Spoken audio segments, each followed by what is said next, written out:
Madame la Présidente, Mesdames et Messieurs les Présidents, si vous êtes d'accord, je vais peut-être faire quelques propos liminaires, si ça vous convient. Parfaitement, parfaitement, monsieur le commissaire. Bon, bah écoutez, d'abord, je voudrais vous dire tout le plaisir de me retrouver, alors un peu malheureusement en distance. Je constate avec envie, j'allais dire, que vous savez pratiquer la distanciation sociale tout en étant ensemble. Ça fait évidemment plaisir à voir parce qu'évidemment, on a tous besoin d'être un peu plus ensemble. Et comme vous le savez, de mon côté, je m'efforce à faire en sorte que nous puissions livrer suffisamment de doses de vaccins et on les livrera pour qu'effectivement, au 15 juillet, 14-15 juillet, les États membres aient assez de ces doses pour procéder à, comme c'est leur responsabilité, la vaccination de leurs compatriotes, de leurs concitoyens, parce que c'est ce qu'il y a de plus important pour nous permettre de sortir de la situation dans laquelle nous sommes aujourd'hui. Alors, quelques mots, si vous le permettez, sur les trois grandes questions. Je les résume, et puis évidemment, après ça, je serai à votre entière disposition pour répondre à toutes vos questions. Mais disons les trois grands thèmes que je viens de noter, que vous avez abordés. Je vais les résumer très brièvement. Il y a d'abord le thème sur tout ce qui concerne l'organisation de notre espace numérique, notre espace informationnel, le numérique. Il y a le thème que vous avez évoqué évidemment sur la stratégie industrielle, sous tous ses aspects, y compris dans les aspects réglementaires, concurrence, etc., par écosystème, vous l'avez noté. Et puis, il y a ensuite le troisième volet que vous avez soulevé, évidemment, qui est la responsabilité nouvelle qui m'a été confiée il y a maintenant un peu moins de 2 mois pour faire en sorte que notre continent puisse nous permettre de fournir le nombre de doses de vaccins nécessaires pour nous, mais aussi pour une grande partie des autres pays de la planète, et j'y reviendrai dans un instant. Donc, si vous le voulez bien, concernant d'abord l'organisation de notre espace informationnel, notre espace numérique, c'est un sujet absolument essentiel, vous l'avez noté, on y a beaucoup travaillé, je m'y suis beaucoup impliqué parce que nous avons estimé à la Commission qu'il était absolument primordial que désormais nous puissions proposer une nouvelle organisation, réglementation de ces grandes plateformes dont il est vrai que nous sommes tous parfaitement conscients du rôle d'abord structurant qu'elles ont joué et qu'elles jouent dans notre vie quotidienne. Vous l'avez rappelé effectivement que j'avais mentionné moi-même le fait qu'il y a un an, la crise telle que nous la vivons était un accélérateur des tendances, c'est ce que vous venez de rappeler, je crois, Monsieur le Président Rapin. C'est vrai, je l'ai dit et je le confirme, et nous l'avons vu effectivement dans le cadre du rôle de plus en plus important que jouent ces grandes plateformes et qu'il faut impérativement organiser sous deux aspects. Il y a d'abord évidemment tout ce qui concerne, je dirais, la vie qui s'y déroule, parce que, qu'on le veuille ou non, c'est une vie, c'est une grande partie de notre vie, celle de nos enfants aussi, qui se déroule sur ces plateformes. Donc, il est absolument indispensable que tout ce qui a structuré, organisé notre vie dans l'espace, on va dire physique, eh bien puisse être transposé, tout simplement, dans l'espace informationnel. Et le travail, notamment, que vous faites, pas uniquement dans le cadre des trois commissions qui sont ici représentées, mais en tant que législateur, et que vous avez fait, et avant vous, vos prédécesseurs, vos pères, évidemment, en est l'exemple et en est le résultat. Ben, il faut tout simplement que ce qui est autorisé, ce que vous avez autorisé en tant que législateur, ce que nous avons autorisé collectivement dans l'espace physique puisse l'être dans l'espace informationnel, mais à contrario, que ce que vous avez interdit, ou que ce que vous avez décidé de contrôler, dans le sens de l'intérêt général dans l'espace physique, le soit également dans l'espace numérique. C'est facile à dire, mais c'est plus compliqué à faire, et c'est exactement tout l'objet de ce fameux DSA que nous avons proposé, et qui maintenant, vous le savez, à l'étude par nos co-législateurs ici à Bruxelles. Le deuxième volet, c'est évidemment le DMA, qui, comme vous le savez, lui, organise plutôt la vie économique de ces grandes plateformes, et donc notamment sur le marché intérieur dont j'ai la charge, de permettre à ce que la concurrence s'exerce dans de meilleures conditions, qu'il y ait moins de, je dirais, du monopole, il faut appeler un chat, si vous me permettez cette expression triviale, de goulets d'étranglement et que précisément cette concurrence à laquelle nous sommes attachés puisse permettre à toutes les plateformes, tous les acteurs économiques de s'épanouir aussi dans cet espace informationnel. Et on sait qu'il est de plus en plus important, qu'il joue un rôle de plus en plus grand. On l'a vu évidemment à l'occasion de la crise, où une façon, je dirais, de s'adapter, si on peut dire, à la situation tellement inédite dans laquelle cette crise nous plonge, a été effectivement de développer plus rapidement les outils numériques pour toucher autrement, plus directement, les clients d'un nombre important de grandes mais aussi de petites entreprises. Le DSA, donc, je pourrais y revenir dans le détail si vous le souhaitez, mais c'est très important. Donc, il donne des responsabilités maintenant très claires aux plateformes. Il permet encore une fois, et ces responsabilités, elles seront auditées, elles seront contrôlées, elles vont permettre de répondre, d'abord nous de vérifier que chaque plateforme, et notamment les grandes plateformes que nous appelons systémiques, se sera doté des éléments de réponse. Évidemment, en termes humains, il va falloir embaucher beaucoup de monde, précisément, pour faire fonctionner tout ça tel que nous pensons nécessaire de le faire. On va vérifier que ces obligations sont mises en œuvre de façon à ce que les législateurs que vous êtes puissent être certains que lorsque vous aurez une loi, par exemple, sur le terrorisme, eh bien, elle pourra être appliquée dans l'espace informationnel avec la rapidité et la célérité que vous aurez décidé et les sanctions qui sont attachées. Si c'est pour la pédopornographie, ce sera la même chose. Si c'est pour les produits contrefaits, ce sera la même chose. Si c'est pour ce qu'on appelle les fake news, ce sera la même chose. Donc, tous ces secteurs, ces lois verticales vont pouvoir s'enclencher sur cet acte horizontal et permettra vraiment à la fois, je crois, de redonner la confiance dans cet espace, de responsabiliser ou responsabiliser, je devrais dire plutôt, les plateformes et faire en sorte qu'elles réagissent en temps et heure aux injonctions qui leur seront faites et la loi s'appliquera partout pareil, où que l'on soit en Europe. On y reviendra si vous le souhaitez, c'est un sujet important sur le DMA. Donc là encore, beaucoup plus de rigueur sur la façon de se conduire dans cet espace informationnel. Là encore, des critères qui vont qualifier de façon très précise les plateformes systémiques, celles qui sont considérées comme, je dirais, des très grandes plateformes passage obligé, des goulets d'étranglement, certains vont dire des gatekeepers en anglais, c'est-à-dire des contrôleurs finalement de ce qui se passe. Donc on a des critères qui sont des critères de chiffre d'affaires, on a des critères qui sont des critères également de clients qui sont connectés, que ce soit des particuliers ou des entreprises, mais aussi, et c'est une première, pour la première fois, un critère de valorisation. C'est vrai que quand on a une certaine valorisation, on sait que certaines de ces plateformes ont des valorisations tout à fait extraordinaires au sens propre du reste. Eh bien, elles seront aussi des obligations qui nous permettra de mieux contrôler ce qu'elles font, y compris dans les acquisitions qu'elles souhaitent faire. Voilà donc très rapidement sur l'aspect numérique, mais on y reviendra. Sur la stratégie industrielle, c'est un point important évidemment, j'en avais déjà parlé devant vous. Nous avons plusieurs points qui sont donc remis, je dirais, au goût du jour sur cette stratégie. Je fais une jonction du reste entre la stratégie industrielle et l'espace numérique, parce qu'évidemment, pour porter l'espace numérique et une partie de la stratégie industrielle, il faut des infrastructures. Ces infrastructures passent par un renforcement massif dans les investissements sur les processeurs. Vous savez que c'est un sujet qui me tient beaucoup à cœur, et notamment les processeurs de puissance, sur le cloud et sur le edge computing, sur le déploiement de 5G sécurisé et également sur la connectivité et notamment par un réseau satellitaire de connectivité qui va nous offrir une redondance, notamment des infrastructures terrestres en cas de problème.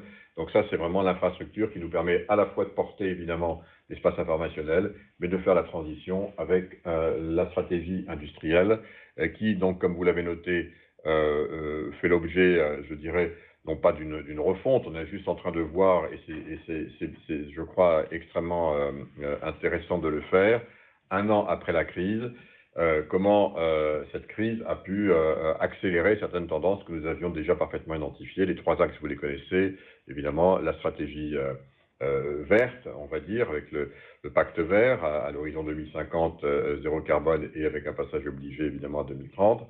Et puis vous avez également la stratégie numérique, une accélération très significative avec la décennie numérique, des obligations, là aussi des objectifs qui sont très ambitieux fixés à l'horizon 2030. Et enfin, tout ce qui concerne la résilience, c'est-à-dire évidemment le renforcement de notre autonomie et de notre autonomie stratégique. C'est un sujet absolument essentiel. On a lancé à cet égard beaucoup de travaux pour identifier l'ensemble de nos forces, de nos faiblesses aussi, de nos vulnérabilités, de voir également nos dépendances, d'essayer de voir, par exemple, sur les batteries, comment renforcer les composants critiques, y compris le lithium, les matériaux rares. Donc tous ces éléments font partie de la refonte de notre stratégie industrielle. C'est vrai qu'à l'occasion de la crise que nous vivons, nous nous sommes rendus compte qu'il était indispensable de mieux maîtriser certaines de nos dépendances. Et donc, on va le revoir écosystème par écosystème. Ça a été rappelé, je crois, par la présidente Sophie Primas. C'est vrai que nous avons une organisation, donc maintenant, par écosystème. Il y en a donc 14 sur le marché intérieur. Chacun a sa dynamique. L'automobile n'a pas la même dynamique que l'écosystème des énergies, des industries à hautement intensif en consommation énergétique, qui n'a pas la même dynamique que tout ce qui concerne la distribution, qui n'a pas la même dynamique que l'industrie de défense ou l'espace, etc. Et donc, pour chacun d'entre eux, donc, on a fait ces analyses, qui sont aussi des analyses de dépendance critique, et y compris, c'est vrai, de la façon dont les règles du commerce ou de la concurrence ont un rôle à jouer. Et c'est vrai qu'on ne va pas les jouer de la même façon, évidemment, quand il s'agit, par exemple, de l'industrie du luxe ou quand il s'agit des industries de défense. Donc c'est cette refonte, cette revue que nous sommes en train de finaliser, sur laquelle je serai heureux d'apporter évidemment des éclaircissements. Je vais finir rapidement pour ne pas être trop long sur évidemment les vaccins. C'est un sujet absolument essentiel. D'une façon générale, c'est la stratégie évidemment de notre autonomie en matière de politique je dirais, de santé critique, dont il s'agit. Donc là, je suis parfaitement conscient, comme vous, que beaucoup de choses ont été dites, beaucoup de choses sont vécues, et derrière ce qui est vécu, il y a évidemment l'angoisse légitime de nos concitoyens, de nos compatriotes, d'une façon générale, de l'ensemble de nos concitoyens européens, qui se traduit. Et je ne veux pas aller contre cela, parce que c'est un sentiment qui traduit évidemment comment dirais-je, d'abord des attentes légitimes, une angoisse aussi face à l'avenir, en particulier pour les jeunes, que non seulement je comprends, mais qu'il faut savoir écouter, avec évidemment derrière ça l'impatience de retrouver une vie normale, une vie qui corresponde à ce que nous sommes, nous, humains. Et donc ça, c'est le contexte. Et puis derrière, il y a la réalité. Et je voudrais revenir sur cette réalité. Vous savez qu'on m'a confié le 5 février cette mission de mieux coordonner l'ensemble de notre politique industrielle pour être sûr que les commandes qui avaient été passées puissent être livrées et que nous puissions évidemment être le plus rapidement possible en capacité d'atteindre l'immunité collective. Alors un mot là-dessus, parce que c'est très important. Et je vous le redis parce que je crois qu'il faut qu'on en soit tous conscients. Moi, j'ai aussi, je ne vous cache pas, je suis plongé évidemment, vous l'avez vu, avec beaucoup d'énergie, c'est normal, c'est mon rôle dans cette mission, parce que je sais que plus tôt on l'aura réalisé, plus tôt on pourra revenir à cette vie normale, avec les conséquences évidemment économiques, sociales, mais aussi psychologiques, auxquelles je viens de faire allusion. La réalité est la suivante. Je crois qu'il faut vraiment qu'on en soit conscient, parce que c'est ça la réalité par rapport à la perception. D'abord, où en est l'Europe dans le monde? L'Europe a produit depuis le début de la crise 180 millions de doses de vaccins. C'est le continent qui en a produit le plus, un petit peu plus que les États-Unis, qui sont un peu moins en dessous, un peu moins de 180 millions. Nous sommes donc le premier producteur de vaccins au monde. Deuxième élément à avoir en tête. Aujourd'hui, évidemment, et ça va monter puisque aujourd'hui, nous avons 53 usines en Europe. C'est donc le continent le plus industrialisé qui monte en puissance de façon très significative. Et je ne les connais pas toutes, mais presque. J'y suis allé, vous me connaissez, beaucoup d'entre eux.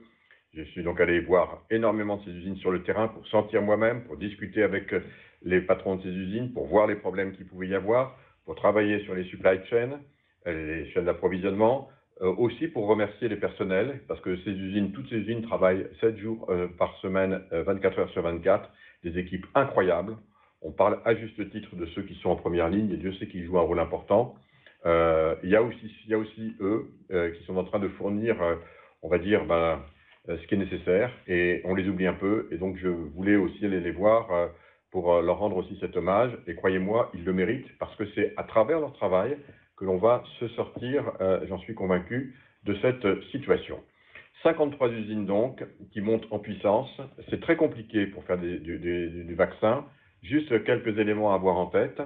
Normalement, quand on démarre une usine, je dirais de zéro, il faut entre 4 et 5 ans. Si ce sont des usines qui sont déjà certifiées et qui ont déjà le savoir-faire, et pour les équipes, c'est très compliqué, mais aussi pour les chaînes, c'est en gros 2 ans.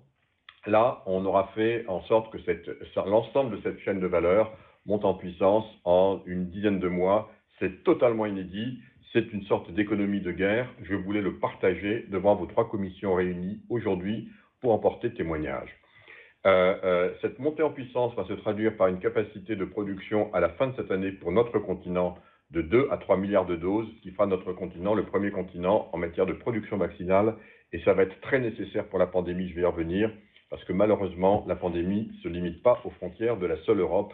Et ça, on l'a compris assez vite, et notamment par rapport à un certain nombre de nos grands partenaires. Je pense en particulier aux États-Unis, qui ont adopté une stratégie différente de la nôtre. On travaille en très grande intelligence, et moi-même, j'ai des contacts hebdomadaires avec mes interlocuteurs américains et mes homologues américains, notamment mon homologue, M. Jeff Zients, qui est le responsable de la Task Force Vaccin US, donc qui a le même titre que moi pour l'Europe. Nous avons des réunions hebdomadaires pour vérifier que les supply chains fonctionnent bien. Mais après, il y a une petite différence entre les États-Unis et l'Europe, c'est que les États-Unis, par un executive order que je ne conteste pas, chacun mène la politique comme il pense devoir la mener, a interdit tout export de vaccins pour n'importe quel pays jusqu'à ce que l'immunité soit atteinte aux États-Unis.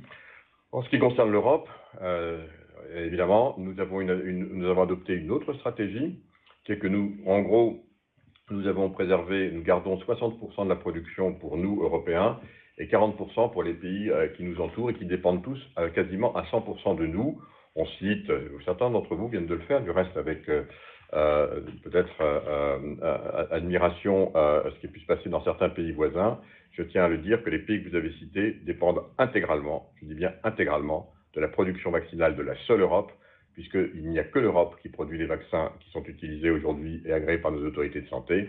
Les États-Unis n'en exportent aucun, ce qui fait qu'effectivement, nous exportons ce qui permet aux Anglais d'avoir la politique vaccinale qui est la leur, mais c'est vrai aussi pour le Canada, c'est vrai aussi pour le Mexique, c'est vrai aussi pour tous les pays de l'OTAN, et c'est vrai aussi pour Israël, c'est vrai aussi pour un certain nombre de nos pays amis et alliés, et de plus en plus aussi, grâce à COVAX, pour les pays africains.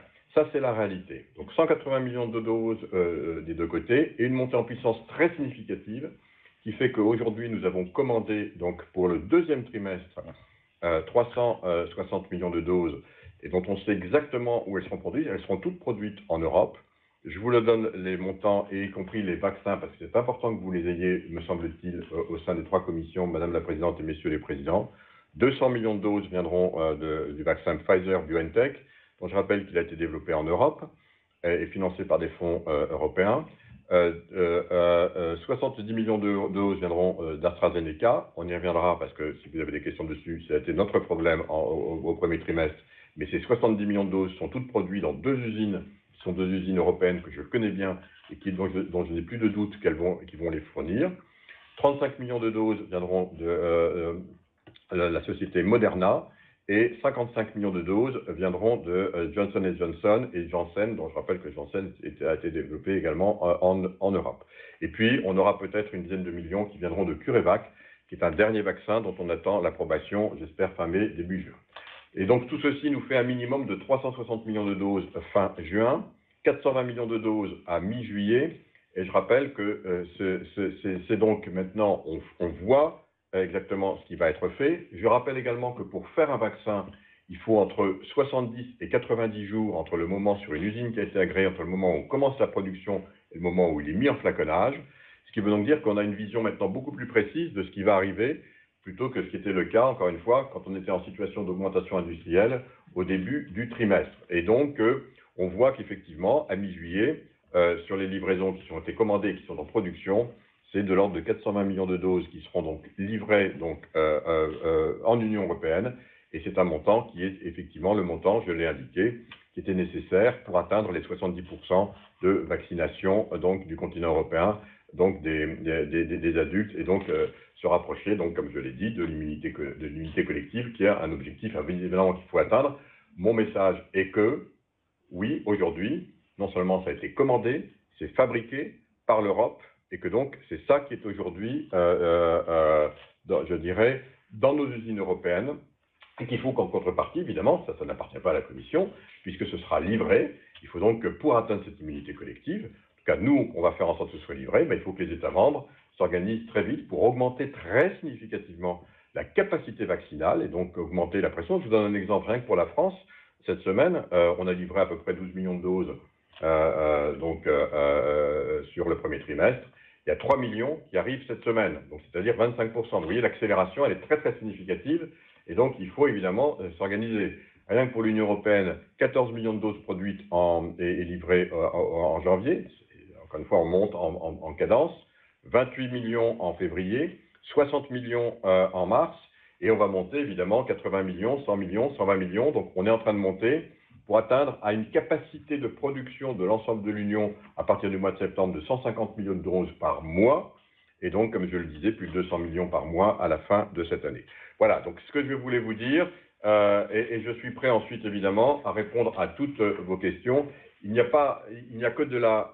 mon rôle n'est pas de donner de l'optimisme ou du pessimisme, c'est d'essayer d'être le plus clair possible, le plus précis possible, le plus transparent possible. Voyez-vous, avant de vous rencontrer, j'avais, comme tous les mardis, une interaction avec l'ensemble des élus du Parlement européen pour rendre des comptes et leur dire toutes les semaines ce que l'on fait de façon très précise, chiffrée, où on en est, de façon à ce que désormais, c'est quelque chose auquel j'ai beaucoup tenu, cette transparence soit partagée évidemment avec tous ceux qui sont des acteurs et puis aussi, bien entendu, tous ceux qui sont des élus, parce que vous êtes évidemment en contact de nos concitoyens qui vous demandent des informations, voire des comptes, et ils ont raison de le faire, et mon rôle est de vous donner ces informations. Je vous remercie.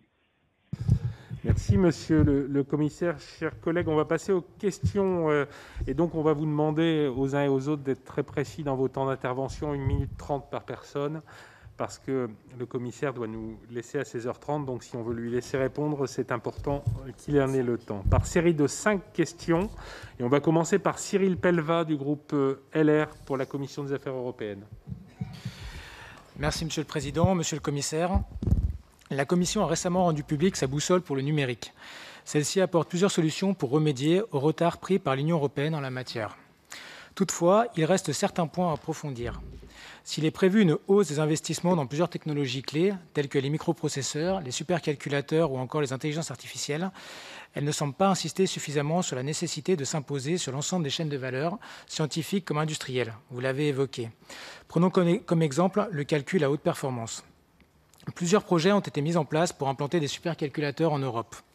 Toutefois, la majorité des appels d'offres sont remportés par des entreprises étrangères, faute d'une assez grande compétitivité des entreprises européennes. Le même problème est observé pour l'intelligence artificielle. Les investissements actuels ne permettent pas d'atteindre un niveau d'excellence comparable à ceux des pays leaders dans ce domaine.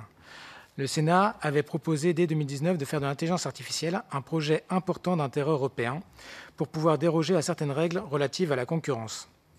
La législation européenne empêche en effet l'émergence d'une véritable politique industrielle du numérique et ne permet pas de rattraper le retard de l'Union. Il n'a pas été donné suite à cette proposition alors que l'intelligence artificielle semble remplir les critères fixés pour qu'un P2IEC puisse être mis en œuvre. Aussi, Monsieur le Commissaire, pourriez-vous nous indiquer quelle est la stratégie de l'Union européenne pour s'imposer sur l'ensemble des chaînes de valeur de nouvelles technologies? Pourriez-vous également nous faire connaître la position de la Commission sur l'opportunité de faire de l'intelligence artificielle un P2IEC? Y est-elle favorable? Et si elle l'est, Et si elle ne l'est pas, pour quelles raisons? Merci. Sylvie Robert, groupe des socialistes pour la Commission de la Culture. Merci, Monsieur le Président. Monsieur le Commissaire, suite à l'arrêt de la CJUE du 8 septembre dernier, qui a posé le principe selon lequel les États membres ne peuvent exclure les artistes, interprètes ou exécutants qui sont ressortissants d'États tiers à l'espace économique européen du droit à une rémunération équitable, ces fameux irrépartissables ne peuvent donc plus être utilisés par les États membres comme aide à la création. En France, ce sont entre 20 et 25 millions d'euros d'aide en moins pour les créateurs, dans un contexte, vous l'imaginez, en ce moment particulièrement difficile. En conséquence, Monsieur le Commissaire européen, comment entendez-vous sécuriser le dispositif de rémunération équitable à l'échelle européenne et favoriser ainsi la création musicale? D'autre part, que pensez-vous faire pour mener une offensive diplomatique pour obtenir la réciprocité avec les États tiers et singulièrement, bien sûr, les États-Unis? Je vous remercie. Merci, chère Sylvie Robert. La parole pour la Commission des affaires économiques est à Valérie Létard. Présidente, Monsieur le Commissaire, Messieurs les Présidents, chers collègues, l'épidémie de Covid et la crise économique qu'elle a entraînée ont propulsé sur le devant de la scène européenne la notion d'autonomie stratégique. Il nous semble que Bruxelles, auparavant réticent à évoquer les enjeux de souveraineté défendus notamment par la France, a évidemment pris la pleine mesure maintenant de cet enjeu. Traduction de cette nouvelle orientation, comme vous l'avez rappelé, Monsieur le Commissaire, vous présentez en mars 2020 une stratégie industrielle européenne orientée sur ces 14 écosystèmes industriels prioritaires. Dans notre rapport de juin dernier, élaboré avec mes collègues Alain Châtillon et Martial Bourquin, nous appelions à une relance industrielle stratégique ciblée sur les actions à plus fort impact. Au niveau européen, comment avez-vous orienté les montants du plan de relance vers les 14 écosystèmes identifiés pour lesquels vous chiffriez le besoin d'investissement entre 1 500 et 2 000 milliards d'euros? Pouvez-vous nous préciser les types d'actions que vous menez en la matière? Vous concentrez-vous sur la relocalisation d'activités productives sur le territoire européen pour réduire les dépendances? Privilégiez-vous l'intensification de l'innovation sur certaines technologies de rupture? Comment encouragez-vous la modernisation et numérisation de l'outil productif? Pourriez-vous également nous indiquer quels efforts spécifiques vous menez vis-à-vis des PME et ETI pour qu'ils ne soient pas laissés pour compte de cette relance? Enfin, l'un des 3 piliers de la stratégie industrielle 2020 était le verdissement de l'industrie européenne. Quel bilan tirer de votre action en la matière? La nouvelle stratégie industrielle 2021 augmentera-t-elle les incitations à opérer la transition environnementale qui est plus que jamais urgente et nécessaire? Et je souhaiterais d'ailleurs vous demander si vous pouvez nous présenter les avancées concernant la mise en œuvre du mécanisme d'inclusion carbone aux frontières. Je vous remercie. André Gattolin pour la Commission des affaires européennes du groupe RDPI. Oui, merci Monsieur le Président. Monsieur le Commissaire, je voudrais également, comme ma collègue, évoquer la question de l'autonomie stratégique de l'Union. Si cette question pouvait paraître presque iconoclaste il y a encore 3 ans au niveau de l'Union européenne, notons que depuis, avec la crise du Covid-19, les tentatives de prédation visant certains de nos fleurons technologiques, la nécessité de doter l'Union d'un embryon de politique de défense, les cartes commencent à être rebattues en la matière. La Commission semble aujourd'hui s'accorder sur certains secteurs où il devient urgent de remédier à nos dépendances. On pense naturellement à la santé, l'espace, le numérique, l'énergie et les matières premières. L'inscription d'autres domaines fait encore débat. Je pense notamment à la question de la cybersécurité, à laquelle je vous sais extrêmement attaché. Le développement très rapide en Chine ou aux États-Unis de l'intelligence artificielle et de l'informatique quantique appelle à la fois des investissements massifs afin que notre continent ne soit pas relégué, mais aussi la mise en place de nouvelles régulations et de choix technologiques préservant au mieux la protection de nos données personnelles, mais aussi celle de nos entreprises et de nos institutions. L'essor de l'informatique quantique constitue en effet un défi sans précédent pour la cryptographie. Alors, Monsieur le Commissaire, pourriez-vous nous dire quel est l'état de la réflexion à ce sujet et quels sont les chantiers engagés par la Commission en matière de soutien à l'informatique quantique en Europe et notamment en matière de sécurité post-quantique? Je vous remercie.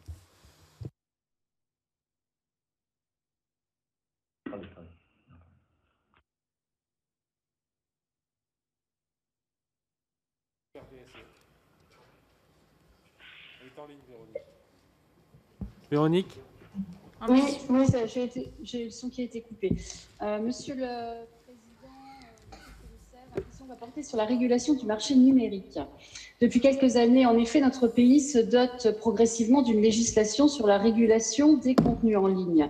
L'année dernière, nous avons adopté la loi visant à lutter contre les contenus haineux sur Internet et nous examinerons au cours des tout prochains jours, dans le projet de loi confortant les respects des principes de la République, quelques dispositions relatives à la lutte contre les discours de haine et les contenus illicites en ligne. Parce que la circulation de l'information, y compris la mauvaise ou la désinformation, n'a pas de frontières et pas de limite quant à son contenu, en particulier grâce ou à cause des réseaux sociaux, nous attendons avec impatience la concrétisation du projet de Bruxelles sur la question de la régulation du numérique, le Digital Service Act que vous portez, Monsieur le Commissaire.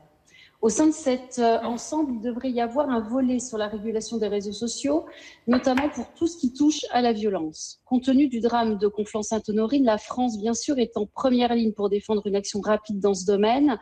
Ailleurs, Monsieur le Commissaire, quel est l'état d'esprit ?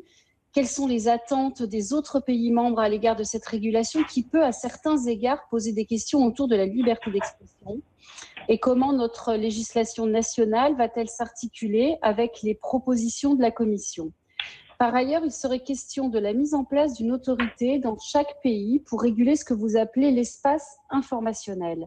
À quelle structure pensez-vous ? Une structure ad hoc ou une institution déjà existante comme le CSA, par exemple ? Merci pour ces 5 premières interventions. Monsieur le Commissaire, nous pouvons vous demander peut-être de répondre à ces premières questions. Avec plaisir, Madame la Présidente. Alors d'abord, je vais commencer, si vous le permettez, par la question du sénateur Cyril Pellevat sur la boussole numérique, l'échelle de valeur, les supercalculateurs, l'intelligence artificielle. Donc pour vous dire, c'est des questions qui sont évidemment très, très importantes et donc vous imaginez bien qu'elles m'ont occupé très, très vite compte tenu de, j'allais dire, mon parcours avant d'être commissaire et notamment en ce qui concerne les supercalculateurs. Donc voilà, d'abord peut-être vous réconforter un peu. J'entends effectivement qu'on peut avoir des retards ici ou là. C'est vrai dans certains domaines, mais sur les supercalculateurs, je rappelle que nous avons lancé donc EuroHPC, qui nous permet de doter de 8 milliards d'euros, ce qui est tout à fait considérable, pour positionner l'Europe sur les supercalculateurs. Et du reste, sans rentrer dans le détail, et vous comprendrez pourquoi, je constate que l'Europe est très présente sur ce secteur, et notamment la France, et ce qui évidemment me réjouit. Et j'espère que, bien entendu, il y aura d'autres entreprises que des entreprises françaises qui sont aujourd'hui évidemment en situation de leadership en Europe sur le domaine, qui pourront également continuer à accroître notre capacité de calcul sur le continent. Sur l'intelligence artificielle, il faut dire les choses clairement. L'intelligence artificielle, ce sont d'abord des données. Et là, il faut vraiment qu'on en soit tous conscients. Pourquoi ai-je voulu très vite avoir une vraie politique de données que j'ai poussée et que j'ai portée, qui a donné lieu précisément au Data Act, qui a donné lieu ensuite au DSA, qui a donné lieu ensuite au DMA. Parce que je sais, par expérience, que c'est parce qu'on a des données qu'on les maîtrise, qu'on peut ensuite travailler sur des machines apprenantes avec des algorithmes pour développer des applications d'intelligence artificielle. Mais de grâce, mettons les choses dans l'ordre. Nous sommes le continent qui va produire le plus grand nombre de données industrielles au monde et qui en produit déjà. La planète, c'est 40 zétabytes de données, 40 000 milliards de données aujourd'hui, essentiellement des données industrielles, un peu de données personnelles, un peu de données industrielles. Tous les 18 mois maintenant, on va doubler ce nombre de données, essentiellement parce que les données industrielles arrivent, et essentiellement en Europe parce que nous sommes le premier continent industriel. Si vous voulez, autant je suis d'accord avec vous pour dire qu'on a été en retard sur la première vague des données personnelles, tout simplement parce que le marché américain était profond, il était unifié, le marché chinois aussi, alors que nous étions, parce que c'était un marché qui était plus culturel, fragmenté compte tenu de nos origines et de ce qu'est l'Europe. autant pour la vague des données industrielles, qui va être 4 fois plus importante que la direction des données personnelles. Et bien là, il s'agit de nous mettre en position de gagner cette bataille.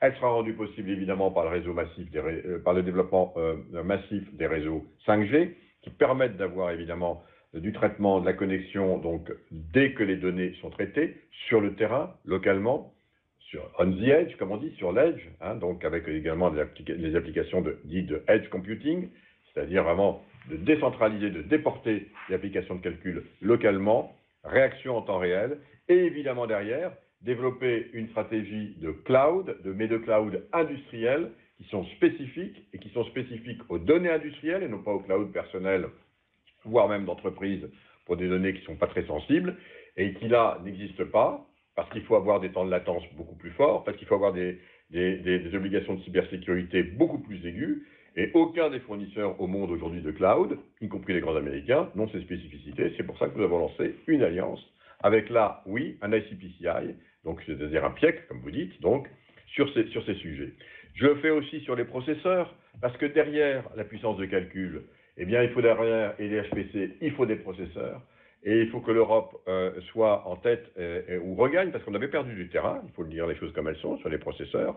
Dans la boussole numérique à laquelle vous faites allusion, nous avons décidé de doubler notre capacité de processeurs et doubler nos parts de marché mondiales sur les 10 ans qui viennent, et d'avoir effectivement des processeurs de puissance autonomes, maîtrisés, qui nous permettront d'avoir effectivement cette capacité d'avoir à la fois les processeurs pour les supercalculateurs, mais aussi pour le edge, donc, c'est-à-dire en périphérie, supportant les applications qui elles-mêmes sont des applications à base d'intelligence artificielle. Donc, il y a toute une chaîne, en fait, qui est développée, et donc je voulais vraiment insister là-dessus, parce que vous pourrez voir que toute la stratégie qui est portée se lit sur cette chaîne-là, qui va avoir évidemment des applications majeures sur le numérique, mais aussi sur la politique industrielle, car évidemment, et vous avez raison de le signaler, ce sont tous les secteurs et les écosystèmes qui vont être évidemment à des degrés divers, mais tous impliqués par cette stratégie. Donc une stratégie transverse évidemment, mais sectorielle pour les trois sujets que vous avez évoqués, les supercalculateurs, les processeurs, ou dimension que j'ai rajoutée, parce que c'est indispensable, les données et évidemment l'intelligence artificielle. Alors je suis un petit peu loin, un tout petit peu plus loin peut-être des sujets pour la question très pertinente néanmoins de la sénatrice Sylvie Robert. Je voudrais juste dire évidemment, Madame la sénatrice, que partager avec vous, hein, vous l'avez dit, mais bien sûr que le secteur créatif est extrêmement marqué, frappé et touché par la crise du Covid. On essaye de faire en sorte que l'ensemble des États membres puissent accompagner ce secteur dans cette période si difficile. On a mis en place des instruments, évidemment, de soutien, comme par exemple le programme SURE, hein, qui permet d'intervenir et je dirais de se substituer, évidemment, là où les États, notamment, n'ont pas les instruments pour pouvoir continuer à financer, évidemment, ce secteur et à soutenir, évidemment, toutes celles et tous ceux qui en vivent et qui ne peuvent plus exercer leur art et donc avoir aussi les sources de revenus qui y sont associées. Donc, on est en train de regarder du reste de nouveau ce qu'il faut faire sur SURE, si ça va suffire ou s'il faut continuer à le poursuivre, voire l'augmenter, parce qu'évidemment, la durée de la crise le porte. Par parenthèse, vous avez bien compris aussi que le combat que je mène, évidemment avec toutes mes équipes, pour faire en sorte qu'on puisse avoir le plus rapidement possible la capacité vaccinale qui nous conduise à l'immunité collective, c'est aussi évidemment pour pouvoir retrouver une vie normale, et j'espère donc dès l'été, et faire en sorte que là encore, selon des modalités sanitaires qui seront évidemment arrêtées par chacun des États membres, on soit de nouveau en situation de pouvoir le faire, y compris pour les spectacles, y compris pour les spectacles du vivant, et y compris évidemment pour le tourisme, qui est aussi un secteur extrêmement important sur lequel il faut travailler dès maintenant pour ne pas rater, si je puis dire, la saison touristique, avec bien sûr tout ce qu'elle comporte d'importance pour nous tous. Un petit point malgré tout pour dire que j'ai présenté un plan d'action pour les médias et l'audiovisuel en novembre dernier. Une bonne nouvelle aussi à partager avec vous, c'est que le programme Europe Créative a été renforcé, donc c'est important et évidemment c'est un sujet qui est suivi de très très près. Nous sommes du reste en train de voir quelle suite donner à la décision à la Cour, à laquelle vous avez fait référence opportunément. Et donc, on y reviendra dès qu'on pourra vous donner plus d'informations sur ce point. Madame Valérie Létard, sur l'autonomie stratégique, oui, vous avez raison. C'est maintenant, on en parle plus volontiers, ce qui ne me déplaît pas, je ne vous cache pas. Peut-être qu'on y est un tout petit peu pour quelque chose avec certains de mes collègues commissaires. Vous savez que c'est un sujet que nous partageons. Et donc, je dois dire que je ne rate pas une occasion d'en rappeler l'importance. C'est vrai que la crise nous permet de montrer que c'est vraiment essentiel. Vous avez raison de rappeler qu'avec mon collègue Paolo Gentiloni, il y a pratiquement un an, nous avions signé une tribune, visiblement qu'on n'a pas oublié, ce qui nous réjouit d'une certaine façon, Paolo et moi-même, dans laquelle nous avions indiqué qu'il faudrait peut-être 1500 ou 1600 milliards précisément pour que l'Europe fasse répondre au défi qui est le nôtre. On a déjà mis en place un plan à 750 milliards, plus 540 milliards, je rappelle, qui ont été mis en place par d'autres mécanismes, l'OMS, etc. Voilà, on verra à ce moment-là s'il faut continuer. Le président de la République a commencé à évoquer éventuellement une ouverture sur cette question. Il faut évidemment faire en sorte d'abord que les 750 milliards puissent abonder le plus rapidement possible l'ensemble des secteurs qui en ont besoin. Je rappelle que les États ont déjà fait ce travail et que donc on remboursera les États. Donc il ne faut pas qu'il y ait de retard. J'insiste vraiment là-dessus, c'est très important, sur le soutien et l'abondement des États membres auprès des secteurs industriels, puisque les plans de relance donc, vont aller, encore une fois, abonder directement les États, y compris ceux qui auront déjà engagé, et on les incite à le faire, on les a vraiment incités, à engager des actions auprès des secteurs les plus touchés. Alors, pour revenir plus précisément à votre question, bien entendu, donc on travaille par écosystème. On a travaillé de la façon suivante. Donc, les États membres nous remontent donc des plans.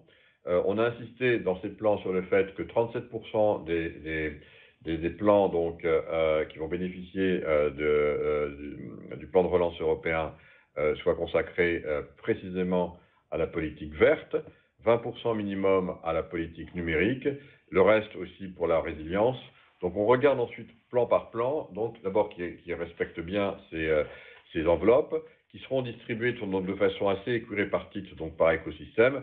Bon, c'est vrai que dans par exemple l'écosystème des industries, je dirais comme par exemple l'industrie hautement consommatrice d'énergie, c'est différent que dans celle, par exemple, du tourisme, par exemple pour les émissions de CO2, quoique. Donc on rentre vraiment dans le détail de façon assez fine. Je rappelle qu'on le fait par écosystème de façon à ce que toutes les PME soient associées. C'est une question que vous avez évoquée à juste titre, et donc de n'en oublier aucune, que tout le monde puisse en bénéficier. Et donc, je crois qu'on a là maintenant une gestion assez fine pour pouvoir accompagner précisément donc l'ensemble des écosystèmes et donc à travers les écosystèmes des acteurs et donc des PME dans cette stratégie, dans cette triple stratégie donc à la fois verte, numérique et résiliente. Monsieur le sénateur Gattelin, donc vous m'interrogez sur deux éléments et dont vous savez que c'est extrêmement difficile pour moi d'y répondre en 2 minutes parce que je serais très heureux d'y répondre pendant des heures sur la cybersécurité et sur le quantique. Enfin, vous m'interrogez sur ces questions. Elles sont absolument essentielles, elles sont au cœur de notre réflexion. Sur la cybersécurité, nous avons présenté donc toute une stratégie de cybersécurité au niveau du continent européen avec des SOC. Ça me permet de rappeler un petit point que je n'ai pas dit à Madame Létard, qui est le fait que nous favorisons aussi beaucoup de projets qui sont des projets transeuropéens, donc dans ce que nous remontent les États membres. Par exemple, on parlait tout à l'heure de la constellation par satellite. Par exemple, également donc, des réseaux de SOC, comme on appelle dans notre jargon, c'est-à-dire Security Operational Center, c'est-à-dire des centres de cybersécurité, une petite dizaine qui permettent de couvrir l'ensemble du continent européen et de le protéger comme dans une espèce de bulle cyber, donc qui est aussi l'un des projets que nous finançons pour répondre à votre question. Bien entendu, sur le quantique, vous savez qu'on est très associé avec le Quantum Manifesto, mais derrière aussi avec tout ce qui concerne la politique quantique. Vous savez que c'est un sujet qui me tient particulièrement à cœur, que je pousse énormément.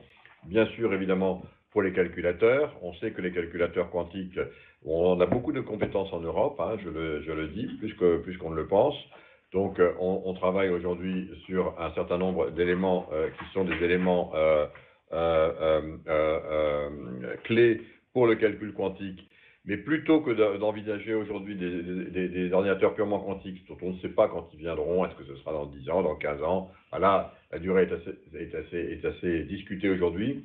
En revanche, alors bien sûr on y travaille, mais on pense qu'on va voir arriver peut-être, moi en tout cas c'est mon ambition, je vais même vous dire tout à fait entre nous, même si bien sûr mon audition est publique, mon rêve que je dis à mes équipes, c'est que pendant mon mandat, on puisse avoir le premier accélérateur quantique, c'est-à-dire avoir une carte quantique qu'on puisse plugger donc, dans des supercalculateurs pour accélérer de façon quantique, donc du calcul quantique sur des algorithmes spécifiques. Et ça, je pense que c'est atteignable et ça va donner évidemment une puissance de calcul tout à fait considérable qui pourra nous permettre d'atteindre précisément le post-quantique auquel vous faites référence.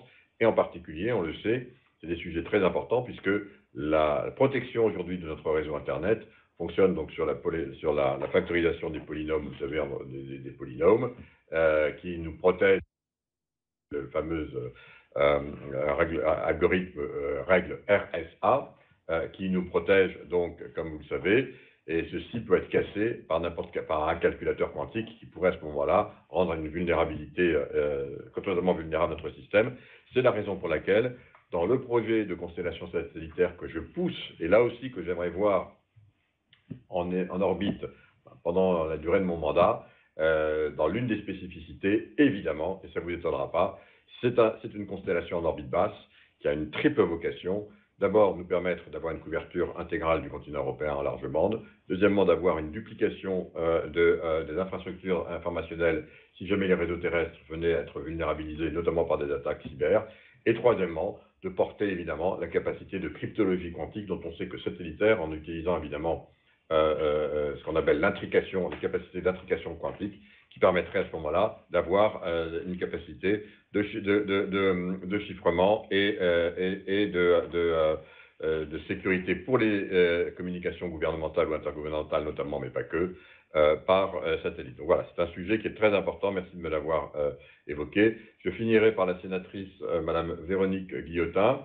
Le DSA et le DMA marquent un changement, je crois, vraiment historique de la réglementation, qui est horizontale de notre espace informationnel, j'en ai parlé tout à l'heure.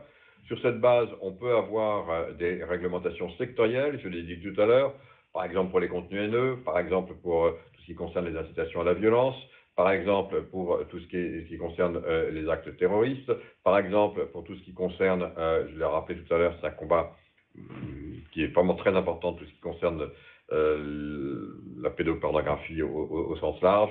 Et donc tous ces actes sont des actes qui sont des actes sectoriels, qui ont des dynamiques différentes, qui ont des législations différentes. C'est le législateur qui va en décider, mais nous on saura les plugger dessus de façon à ce qu'il y ait des réponses en temps réel qui seront adaptées à ce que vous, les législateurs, souhaitez. Un point important, c'est un combat à mener à 27. Hein. Aucun État individuel ne peut être évidemment totalement je dirais, autonome dans l'espace informationnel. Vous demandez quel est le lien entre les lois nationales qui sont en train d'être faites et le travail que nous faisons, qui sera un règlement. Donc, c'est ce règlement qui s'imposera à tous. Donc, moi, j'incite évidemment tous les pays qui commencent à travailler très étroitement avec nous. On a fait un travail extrêmement approfondi, de façon à ce que si jamais, ce que je peux comprendre, il y a une velléité des législateurs d'aller un peu plus vite, qu'elle soit bien harmonisée avec ce qu'on fait, parce qu'in fine, c'est le règlement qui s'adaptera à tout le monde, donc, de façon à ce qu'on ne perde pas de temps. Donc là, il y a un travail de coordination, d'intelligence. Il n'y a aucune ambition, je dirais, comment dirais-je, d'auteur. C'est pas le sujet, c'est l'efficacité qui compte. Mais sachez que c'est un règlement. Donc ce sera le règlement qui s'appliquera clairement en dernier recours. On essaie d'aller le plus vite possible. Un point que vous avez soulevé, Madame la sénatrice Guillotin, qui concerne les structures qui vont être chargées au niveau des États membres de jouer ce rôle de relais et d'intervenir donc sur le périmètre des États membres. On a laissé le choix de cette structure à chaque État membre. Chaque structure fera partie de ce qu'on appelle un conseil, un board, comme on dit qui sera opérationnel 24 heures sur 24, 7 jours sur 7, et qui permettra donc, si jamais il y a quoi que ce soit, de lancer une sorte de mandat européen digital. Si une infraction est identifiée sur telle ou telle plateforme dans tel ou tel pays, de façon à ce que ce soit mis en œuvre immédiatement. Mais on laisse à la main effectivement des États membres le choix de choisir quelle autorité indépendante aura cette nouvelle compétence. Vous avez parlé du CSA, ça peut être un candidat tout à fait évidemment valable. Certains vont simplement nous proposer l'ARCEP, d'autres, je ne sais pas, enfin il y a des tas d'idées. Il y en a même qui sont venus nous dire que la DGCCRF pourrait faire le travail. Enfin voilà, mais ça c'est pas notre problème. Enfin notre problème, on laisse cette responsabilité-là à la main des États membres et nous, on fera en sorte que toutes ces structures soient organisées en réseau et fonctionnent, comme je viens de vous le dire, 24 heures sur 24. Je rajoute qu'il n'y aura, quand une plateforme souhaitera opérer en Europe, si elle n'est pas européenne, elle aura l'obligation d'avoir un représentant légal dans au moins un pays, et que ce n'est pas parce que vous choisirez tel ou tel pays que vous aurez un régime qui sera plus favorable. Le régime s'appliquera partout de la même façon pour tout le monde. Je vous remercie pour ce premier tour de questions, Madame la Présidente. Oui, mais merci, Monsieur le Commissaire.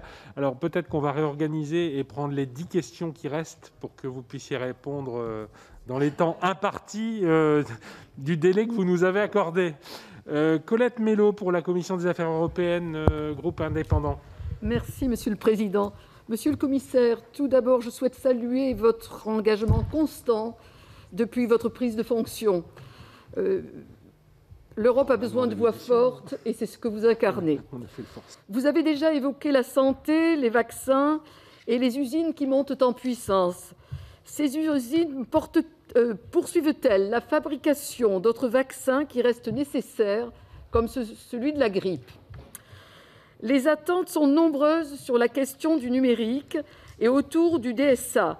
Engagée depuis longtemps sur les questions d'éducation, je n'ai pu que constater l'évolution du harcèlement scolaire et particulièrement du cyberharcèlement. Le harcèlement en ligne se retrouve malheureusement partout et touche tout le monde. Nous avons eu encore récemment en France des situations tragiques et les plateformes ne se sont pas montrées à la hauteur. La lutte contre le harcèlement scolaire est essentielle pour la jeunesse européenne. Monsieur le Commissaire, vous avez expliqué en fin d'année dernière que tout ce qui est interdit dans l'espace physique sera aussi interdit dans l'espace online. Quels problèmes constatez-vous dans les discussions du DSA à ce sujet et comment y remédier ? Enfin, notre stratégie industrielle dans le numérique doit mieux s'exprimer. Quelles sont les avancées législatives nécessaires identifiées pour permettre l'émergence de nos propres plateformes, de nos propres outils numériques européens ? Je vous remercie. Jacques Fernic pour la Commission des Affaires européennes pour le groupe écologiste. Oui, Monsieur le Commissaire, je voudrais vous interroger sur l'enjeu de la transition verte pour la stratégie industrielle de l'Union, qui va, vous l'avez dit, être retravaillée après un an de crise. Cette transition vers la neutralité carbone d'ici 2050 nécessite de la résolution, un cadre réglementaire adapté, des investissements massifs, stopper toute subvention européenne aux projets fossiles, décarboner les processus industriels, développer l'hydrogène 100% renouvelable, s'engager résolument aussi dans l'économie circulaire, autant d'axes de cette stratégie industrielle pour lesquels il faudra de robustes dispositifs d'accompagnement, notamment pour nos PME. Pour que ces solutions soient viables économiquement, elles devront aussi être protégées par un juste prix du carbone. Monsieur le Commissaire, il y a eu un débat récent au Parlement européen, justement sur le futur ajustement carbone aux frontières, et ce débat a montré combien deux lignes s'affrontent. Les plus conservateurs au Parlement viennent d'emporter de très peu un vote qui voudrait maintenir les droits à polluer octroyés gratuitement aux industries hautement polluantes.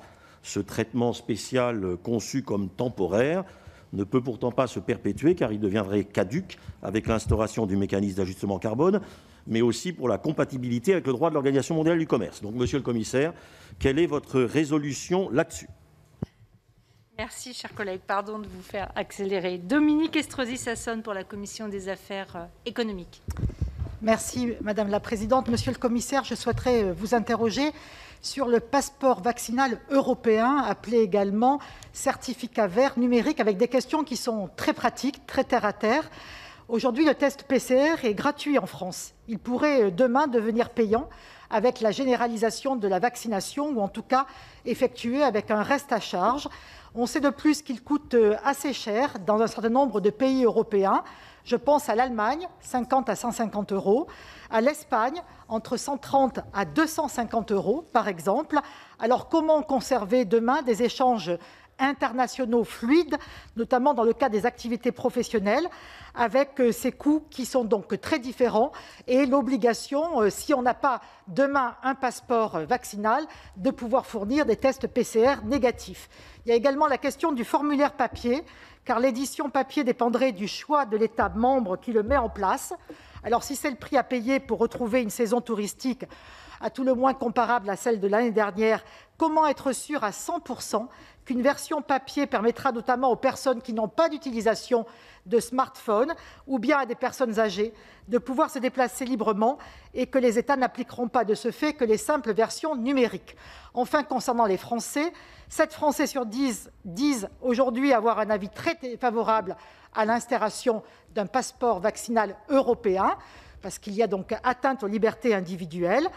Comment faire en sorte que, compte tenu en France de la vaccination, donc de la capacité vaccinale qui est plus que théorique et qui est très lente, comment faire en sorte de ne pas trop pénaliser les Français qui ne pourront pas forcément avoir accès au vaccin et qui donc faire en sorte qu'ils n'aient pas ce passeport vaccinal et qu'ils puissent continuer à voyager. Je pense aussi aux jeunes qui sont les publics qui aspirent le plus à voyager demain, mais qui seront les derniers à être vaccinés parce qu'ils ne sont pas dans les publics prioritaires identifiés par notre pays. Merci Dominique. Je vous engage à tous respecter les 1 minute 30. Franck Montaugé pour la Commission des Affaires éco.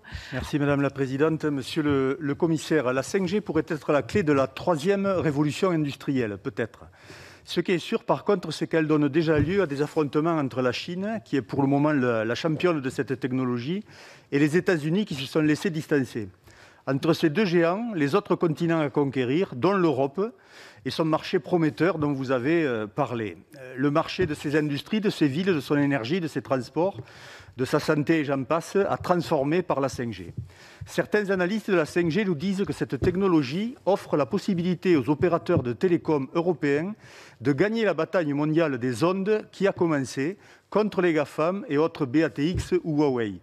Monsieur le Commissaire, quelle est la stratégie industrielle de votre Commission à l'égard des opérateurs de télécom européens afin d'en faire des acteurs de premier plan concurrentiels des GAFAM et de leurs pendants chinois ou asiatiques? Comment faire accéder Nokia et Ericsson aux tout premiers rangs mondiaux des fournisseurs de technologies 5G? Dans le projet de MetaCloud Gaia-X, lancé en coopération franco-allemande, plus le temps passe et plus on retrouve de partenaires américains comme AWS, Amazon donc, Microsoft, Google, Intel, l'officine de renseignement US Palantir, voire chinois comme Alibaba et Huawei. Que faut-il comprendre? Où va l'Europe industrielle? Que voulez-vous pour elle? Et avec quelle stratégie, en tout cas sur ce sujet ou ces sujets? Merci.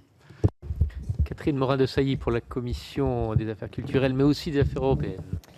Merci, Monsieur le Commissaire, de l'impulsion donnée à une nouvelle stratégie numérique pour en finir avec la naïveté du nom d'une de vos tribunes. J'ai envie de dire naïveté, mais aussi complaisance, car en matière de transformation numérique et de politique industrielle, le bilan qui ne vous est en rien imputable est particulièrement faible.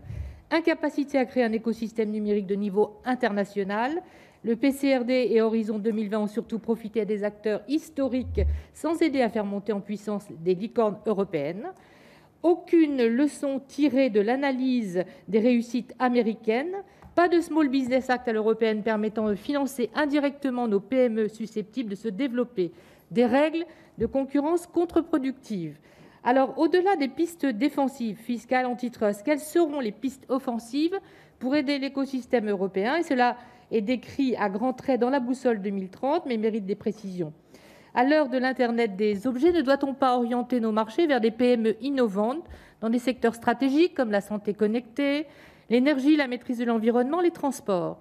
Quel projet, par ailleurs, au-delà de Gaia-X, pour des capacités suffisantes de stockage et de traitement des données sur le territoire européen, sans risque d'intervention extraterritoriale ni d'ingérence dans les données des Européens, devenu, et vous l'avez dit, un actif stratégique majeur? Le DSA et le DMA constituent des avancées, certes, mais le véritable sujet, en réalité, n'est-il pas plutôt le modèle économique toxique des GAFAM que maintenant même des géants comme Apple contestent au-delà de l'excellente Shoshana Zuboff? Vous avez entendu comme moi Tim Cook qui dénonce le profilage des individus comme incompatible avec la démocratie et dit que le RGPD doit s'appliquer partout. Les Américains eux-mêmes parlent de démantèlement, et vous aussi d'ailleurs. N'est-il donc pas temps, d'ailleurs, comme nous avons su le faire avec le RGPD, du coup, pour le coup, un élément de référence, que l'Europe bâtisse enfin, comme l'a dit le président du Parlement européen Charles Michel, une troisième voie basée sur nos fondamentaux, entre le business above all des Américains et le modèle chinois autoritaire d'asservissement des individus par le crédit social. Pascal Alizard pour la Commission des Affaires européennes du groupe LR. Monsieur le Président, est-ce que vous m'autorisez, je sais que ce n'était pas prévu, mais comme il y a beaucoup de questions, je sais que vous voulez faire les 10, je vais essayer de répondre de 5 si ça vous va. Oui. Enfin, je vais être trop étonné, si ça vous va. À votre guise. Je m'excuse d'intervenir dans l'organisation de vos débats, hein, pardonnez-moi, mais je vais essayer. Mon objectif, c'est d'être évidemment le plus clair possible dans les réponses très très pertinentes et importantes que posent vos collègues. Alors rapidement, merci Monsieur le Président de m'autoriser à le faire. Madame Colette Mello, donc sur les vaccins. D'abord, question très importante, on continue les autres vaccins, c'est tout le sujet. Dans l'augmentation de la plateforme à laquelle je faisais allusion, bien entendu, il faut accroître notre capacité pour ces vaccins, y compris du reste anticiper éventuellement la nécessité d'avoir une nouvelle politique vaccinale à l'automne en cas de variant et où il faudrait peut-être pouvoir être capable de redonner d'offrir une dose nouvelle à nos concitoyens. Donc ça, c'est pris en compte et c'est pour ça qu'on augmente à 3 milliards, entre 2 et 3 milliards et plutôt 3 que 2, la capacité de production vaccinale de notre continent, de façon à tenir compte de ceci pour nous évidemment, mais je le disais aussi pour nos voisins, tout en maintenant évidemment la capacité de vacciner sur l'ensemble des autres pathologies, bien entendu. Et c'est dans ce contexte que nous avons proposé ce qu'on appelle le ERA incubateur et ERA, c'est-à-dire une politique pour pouvoir intervenir en amont, financer ensuite sur le moyen et long terme le maintien à disposition, je dirais, quelle que soit l'évolution, la situation pandémique de notre continent, d'une plateforme capable de répondre rapidement et en tant que de besoin. Sur le harcèlement scolaire et sur tous les problèmes, comment y remédier, je vous le redis, donc là, il y a vraiment sur l'ensemble du DSA, et je voudrais vraiment porter témoignage devant votre commission, il y a vraiment une large approche, un large consensus parmi tous les interlocuteurs, y compris les plateformes. Donc il faut dire qu'on les a beaucoup associés à notre démarche. Donc on trouve plutôt aujourd'hui, puisque vous m'interrogez sur cette question, on trouve plutôt maintenant une approche consensuelle. Il faut bien reconnaître qu'elles se rendent bien compte qu'elles n'ont plus beaucoup le choix. Et donc je suis plutôt optimiste sur notre capacité de faire aboutir cette législation. Nous avons créé un nouveau système de responsabilité des plateformes. Elles ne sont plus aujourd'hui de simples intermédiaires, elles l'ont compris, et c'est, je crois, un moment très important dans l'histoire, le basculement précisément de cette responsabilité. Harcèlement scolaire, attaque contre les femmes, discours haineux, enfin on voit tout ça, c'est vraiment des sujets qui occupent notre quotidien, et le DSA a établi un code horizontal, je le disais, des moyens et des obligations de moyens et de résultats pour les plateformes. On a prévu des outils d'audit également annuels pour vérifier que toutes ces obligations ont bien été respectées. Sinon, je vous le rappelle, sanctions, ça peut aller jusqu'à l'interdiction directe d'opérer sur le territoire européen. Donc je crois qu'on s'est vraiment donné là les moyens d'intervenir. Rapidement, monsieur le sénateur Jacques Fernic, sur la transition verte, c'est un élément absolument clé et central de la stratégie industrielle. Nous voulons avoir une approche qui est différenciée par écosystème pour identifier les barrières et initier une transition. Donc ça, c'est très important. Donc on a cette approche qui est sectorielle, ce qui nous permet d'avoir une approche beaucoup plus proche du terrain et de pouvoir associer, comme vous le disiez, tous les acteurs, y compris les PME, y compris en les dotant des moyens nécessaires pour leur permettre d'effectuer cette transition. Pour que l'industrie se transforme, il faut aussi qu'elle le fasse à armes égales avec la mondialisation. C'est ce qu'on appelle dans le jargon consacré le level playing field, c'est-à-dire travailler à armes égales. Et donc il s'agit évidemment, j'en avais pas parlé tout à l'heure, donc ça permet de revenir sur le mécanisme d'ajustement au carbone, de CO2 au carbone. C'est un point très important sur lequel je suis très en flèche, si je puis dire, parce que je défends beaucoup ce mécanisme. Il doit nous permettre précisément de mieux réguler, de mieux contrôler ce qui se passe et de permettre précisément à la fois d'abord de doter l'Union de ressources, mais ce n'est pas l'objectif principal, c'est vraiment un objectif, je dirais, d'équité et donc d'accompagnement avec les ressources générées pour tous ceux qui vont devoir avoir à effectuer cette transition. Je vais rapidement passer, si vous le permettez, à Madame Dominique, Madame la sénatrice Dominique Estrosi-Sassone. Je voudrais vraiment qu'on soit très clair. Je sais que certains utilisent ce mot, mais on n'utilisera jamais le mot passeport. Ce n'est pas un passeport. Un passeport, ça donne le sentiment précisément, comme vous l'écrivez, d'être plutôt obligatoire. C'est un certificat. Je le redis, il doit être volontaire. C'est quelque chose qui ne peut pas être obligatoire, Madame la sénatrice. C'est quelque chose, encore une fois, dont vous pouvez juger utile de vous munir ou pas. Rien ne sera obligatoire, je le redis.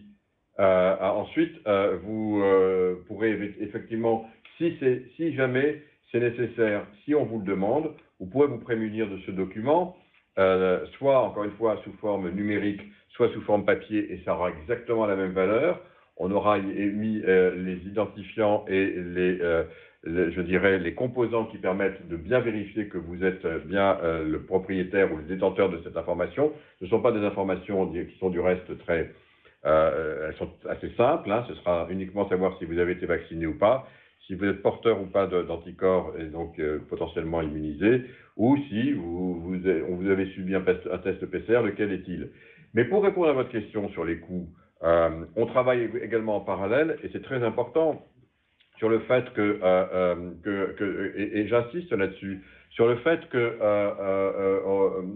puisse avoir aussi en parallèle, pour ceux par exemple qui ne voudraient pas ou ne seraient pas porteurs de ce certificat, et on leur demandait tout simplement pour se protéger eux-mêmes ou pour protéger les autres, pour pouvoir recommencer à avoir une vie sociale, à se mouvoir, de donner encore une fois, je dirais, la preuve, tout simplement pour les autres aussi, qui ne sont pas porteurs du virus, d'avoir des tests rapides, des tests antigènes, pas chers, et qui puissent être faits en parallèle pour pouvoir, ça peut être le cas, peut-être ce sera le cas pour prendre tel ou tel moyen de transport, compagnie aérienne ou autre, ça pourrait être le cas peut-être si on veut rentrer dans telle ou telle salle de spectacle, enfin que sais-je, ce seront évidemment les autorités locales qui en décideront, mais ce sera un élément qui ne sera pas encore une fois un élément obligatoire, mais qui pourra être pris en considération pour recommencer à je dirais, à avoir une vie plus normale, lorsque, et c'est très important,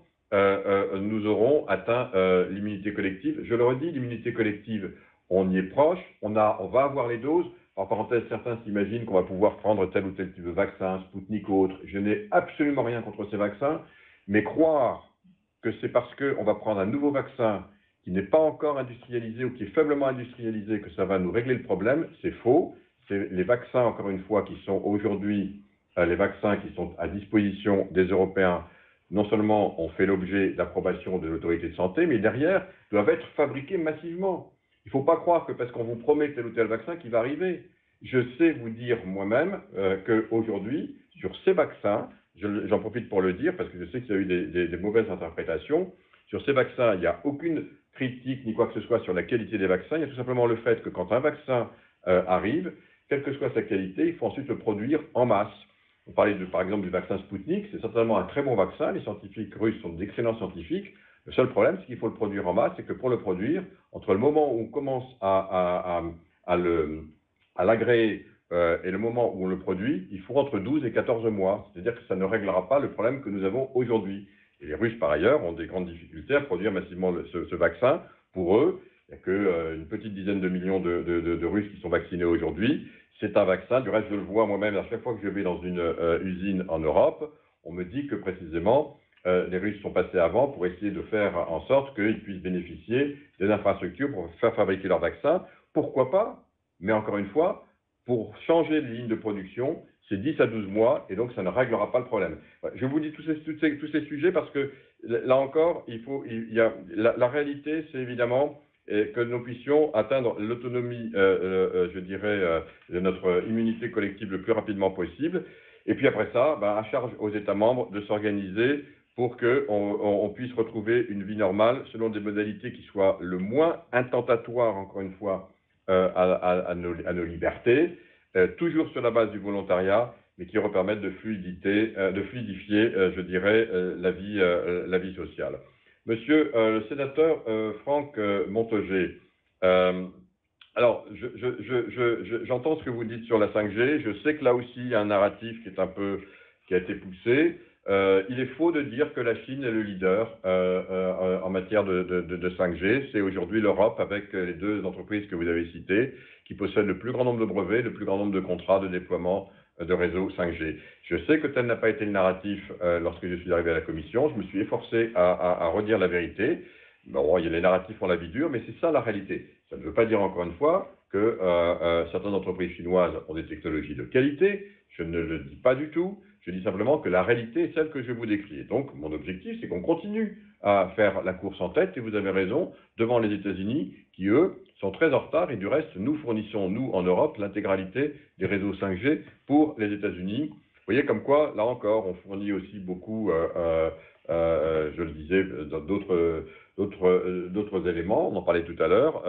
L'Europe est certainement plus fournisseur qu'on le croit, y compris d'éléments et de composants clés. Alors, il faut le rester, hein, ça c'est certain. Et donc, c'est tout l'objet de ce que nous faisons sur les alliances que nous avons créées, y compris l'alliance du cloud. Vous faites référence à Gaïaïs, qui est un projet, je le rappelle, franco-allemand, qui n'est pas un projet, qui est initié par la Commission, dans lequel il y a effectivement un certain nombre de partenaires que vous avez cités. Sur la Commission, il n'y a aucun de ces partenaires. Moi, vous voyez, quand je parle d'autonomie et de souveraineté, je parle de souveraineté et d'autonomie. Donc, il n'y a aucun des partenaires que vous avez cités, et j'y veille, dans l'alliance de cloud que nous avons citée, qui se situe au-dessus, évidemment, de ces deux, de ce partenariat franco-allemand, qui est un très bon partenariat, et que, parce qu'encore une fois, il s'agit là encore une fois plutôt, je dirais, d'un protocole de coopération et de portabilité, mais en ce qui concerne l'alliance que nous avons poussée, nous, au niveau des clouds industriels,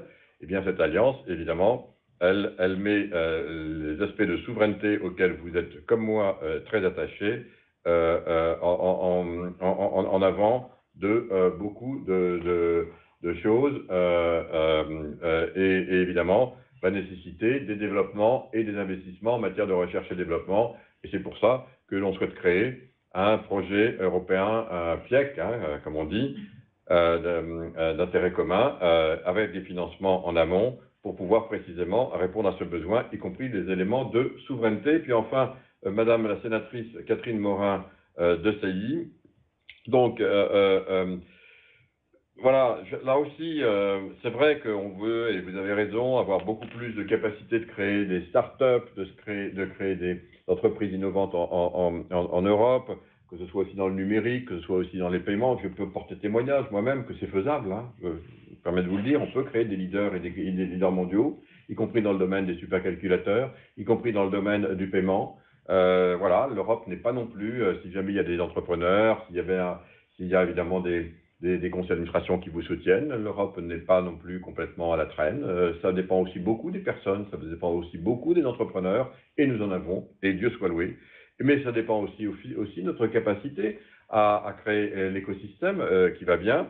Je vous prends un exemple, par exemple, et là aussi, il ne faut surtout pas être naïf, vous y faites référence, dans l'espace, on a décidé que chaque année, il y aurait un lanceur qui serait uniquement dédié à des startups qui pourraient gratuitement bénéficier de ce lanceur pour commencer à tester des applications dans l'espace. On va être le premier continent à le faire. Plus d'1 milliard d'euros vont être consacrés précisément pour ces startups. Vous faites référence à Madame la professeure Sasha Zuboff, et dans son fameux livre, je pense que c'est celui-là auquel vous faisiez référence, l'économie de surveillance, qui effectivement décrit de façon parfaitement bien cette économie qui a été décrite aussi sans aller à Harvard, puisque c'est une professeure d'Harvard. Je l'ai connue moi-même lorsqu'après avoir quitté le gouvernement, j'étais enseignant du reste dans cette université. Il suffit d'aller à Toulouse pour voir ce que le professeur Tirole a fait, puisque lui, il appelait ça le marché biface, il a eu le prix Nobel. Et donc, on connaît bien cette économie qui fonctionne entre le fait qu'on vous prend vos données contre des services, de façon volontaire ou de façon involontaire, de façon consciente ou de façon inconsciente. Ça a créé effectivement cette économie, dont effectivement que vous qualifiez de toxique. C'est vrai qu'on voit qu'elle a été totalement irrégulée. C'est tout l'objet, et je connais très bien ce sujet, évidemment, je fais partie de ceux qui ont travaillé dedans, et donc vous avez raison, il faut que ça s'arrête, et c'est précisément l'objet du DMA cette fois-ci, l'objet du DMA, qui va nous permettre de réorganiser, d'éviter ces situations de monopole. Par exemple, je vous prends un exemple, beaucoup d'entreprises et de PME sont obligées de passer par ces grandes plateformes pour vendre leurs produits. Vous savez très bien comme moi que certaines d'entre elles vont aller jusqu'à utiliser les données, notamment l'habitude de le faire, des PME et des clients des PME pour se les approprier, à les proposer ensuite des services concurrents sans que la PME le sache. C'est des actes, malheureusement, qu'on voit tous les jours. Ça fait partie des actes qui seront totalement interdits et s'ils étaient répétés, iraient jusqu'à l'interdiction d'opérer, voire jusqu'au démantèlement des acteurs qui opéraient ce genre de choses. Mais il y a évidemment de très nombreux cas que nous avons identifiés dans le DMA pour pouvoir remettre, je dirais, là aussi, les choses sans naïveté là où elles doivent être mises et, pour reprendre votre terme, Madame la sénatrice, éviter que cette économie s'enfonce dans des aspects toxiques et qu'on revienne aux vraies règles de marché, de liberté d'entreprise et d'entreprendre, qui doit être, encore une fois, l'alpha et l'oméga, notre boussole sur le continent européen. Je vous remercie. Est-ce que vous nous accordez encore une petite dizaine de minutes pour laisser les derniers poser leurs questions ? Je suis absolument obligé et je le fais avec plaisir, Monsieur le Président. Un grand merci. Donc, on passe tout de suite la parole à Pascal Alizard, Commission des Affaires européennes. Vous savez que j'ai une relation toute particulière avec le Sénat. Vous connaissez évidemment le rôle que j'ai joué auprès de René Monory, qui a été l'un de mes, qui a été l'un de mes maîtres, on va dire. Voilà. Ouais, merci. Et Laurence Harribey qui se prépare aussi pour la Commission des Affaires européennes derrière. Bien. Monsieur le Président, merci. Monsieur le Commissaire, vous avez évoqué à juste titre une stratégie industrielle européenne et ma question portera sur la sécurité, sur la pérennité des marchés. Parmi les moyens à développer, vous avez parlé du réseau satellitaire. Donc ma question est, l'Europe a-t-elle réellement les moyens d'en assurer la sécurité et notamment ensuite en ce qui concerne le développement d'un certain nombre de produits et d'innovations qui feront appel aux terres rares. Rappelez quand même que la Chine contrôle 85% de ces terres rares. Donc ma question est de savoir comment l'Europe envisage-t-elle de desserrer cette contrainte. Est-ce par l'exploitation de nouveaux gisements ? Les experts estiment qu'il faut 20 ans entre la découverte et l'exploitation et les conditions environnementales d'exploitation sont souvent très critiquées, ou alors d'utiliser des substituts, là aussi avec des temps longs entre la recherche, le développement et l'industrialisation. Merci. Laurence ? Monsieur le Commissaire, deux petites questions qui permettront d'approfondir les réponses que vous avez déjà apportées sur la stratégie des vaccins. Une première question sur L'enseignement de la crise a montré que finalement l'Europe avait un vrai problème d'articulation entre la recherche et les industriels.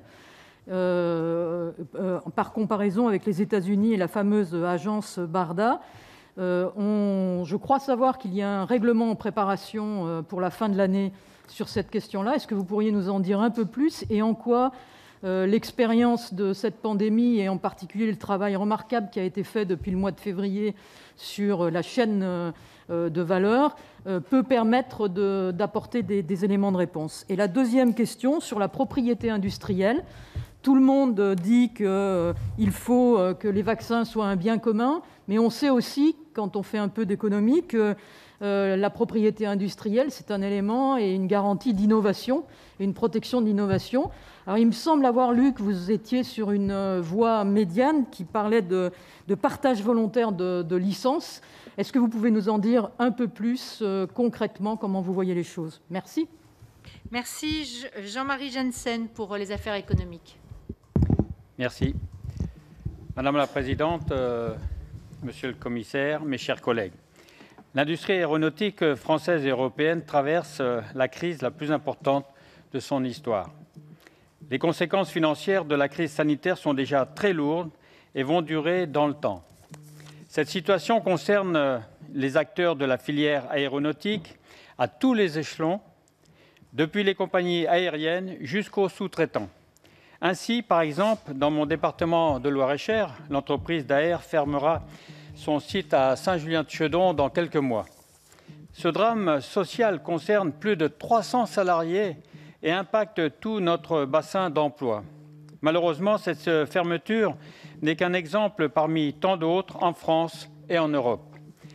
Cette triste actualité nous rappelle comme il est essentiel que l'État et l'Union européenne travaillent à une stratégie européenne pour faire face à la crise et soutenir cette filière industrielle de premier plan, notamment face à ses concurrents chinois et américains.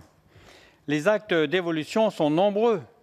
Ils concernent la gestion des mutations industrielles, la transition énergétique, la consolidation des rapports entre fournisseurs et grands groupes. Et à l'image d'Airbus, l'industrie aéronautique doit être un symbole de la coopération et de la réussite commune européenne. Pouvez-vous nous donner votre vision de l'avenir de l'aéronautique français et européen? Quels sont, selon vous, les leviers d'action et de changement? Merci. Jean-Raymond Hugonet pour la Commission de la Culture. Merci, Président. Monsieur le Commissaire, nous ne pouvons que nous féliciter que le Green Deal porté par la Commission européenne fasse de la politique industrielle une priorité. Nous en déduisons que l'Union européenne fera de ses industries bas carbone sa priorité. Dès lors, il apparaît impensable que le futur de l'industrie nucléaire en Europe, première des technologies bas carbone sur laquelle l'Europe a eu un leadership historique, le traité Euratom en étant la plus visible expression, il apparaît impensable que le futur s'écrive en russe, en chinois ou en américain, qu'il s'agisse de son financement ou des technologies employées. Il en va de la souveraineté européenne et de notre autonomie stratégique. Dès lors, pouvez-vous nous garantir que le nucléaire sera bien inclus dans la taxonomie européenne en cours de définition, et ce, dès les premiers actes délégués et dans le souci de l'égalité de traitement entre toutes les technologies bas carbone?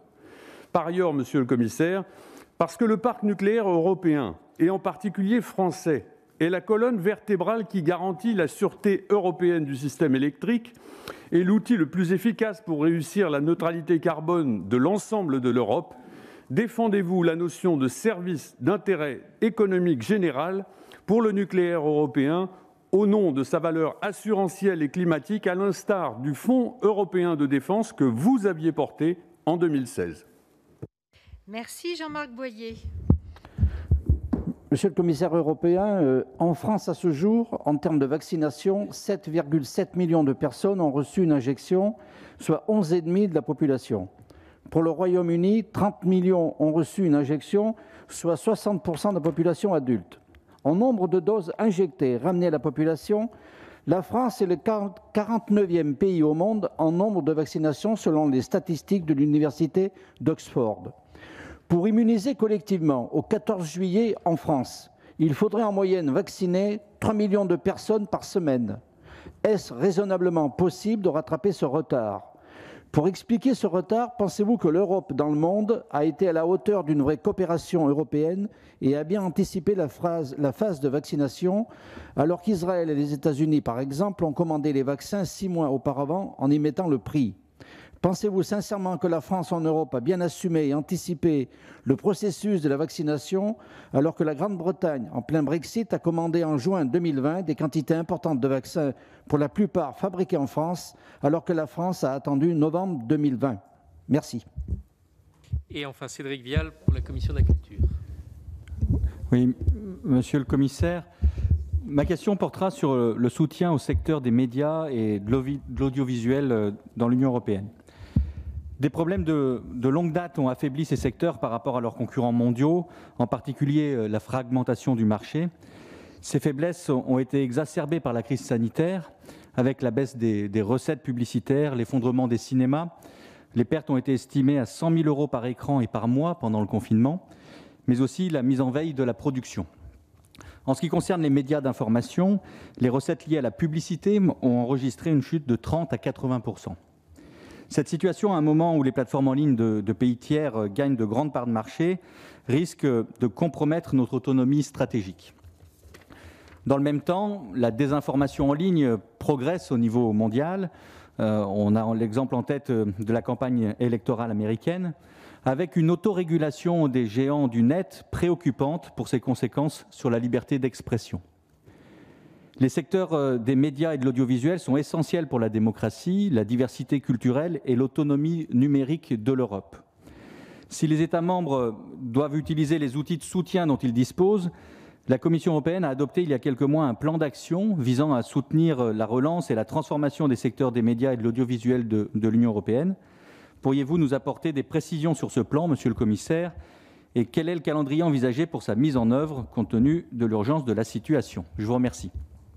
Voilà, monsieur le commissaire, à vous en quelques instants qui vous reste de disponible. Non, je vais vraiment, madame la présidente, messieurs les présidents, je vais essayer vraiment de répondre à ces questions parce qu'elles sont toutes très, très importantes. Et encore une fois, je suis très heureux de pouvoir le faire parmi vous. D'abord, pour le sénateur monsieur Pascal Alizard, pardon.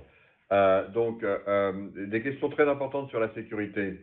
Vous avez fait référence d'abord au début de votre intervention sur la sécurité satellitaire.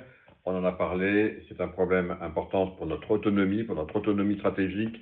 Je le répète, tout ce qui guide mon action est guidé, pas tout, mais en grande partie, par ce nouvel axe. Et c'est vrai que c'est nouveau pour l'Union européenne. C'est vrai qu'aujourd'hui, nous devons le faire sans naïveté. C'est vrai qu'aujourd'hui, quand on voit ce qui se passe dans le monde avec les rapports de force, évidemment, entre d'un côté les États-Unis, de l'autre côté la Chine, qui vont aller certainement, non pas en diminuant, mais vraisemblablement en s'exacerbant, l'Europe doit affirmer son autonomie dans dans cet enjeu.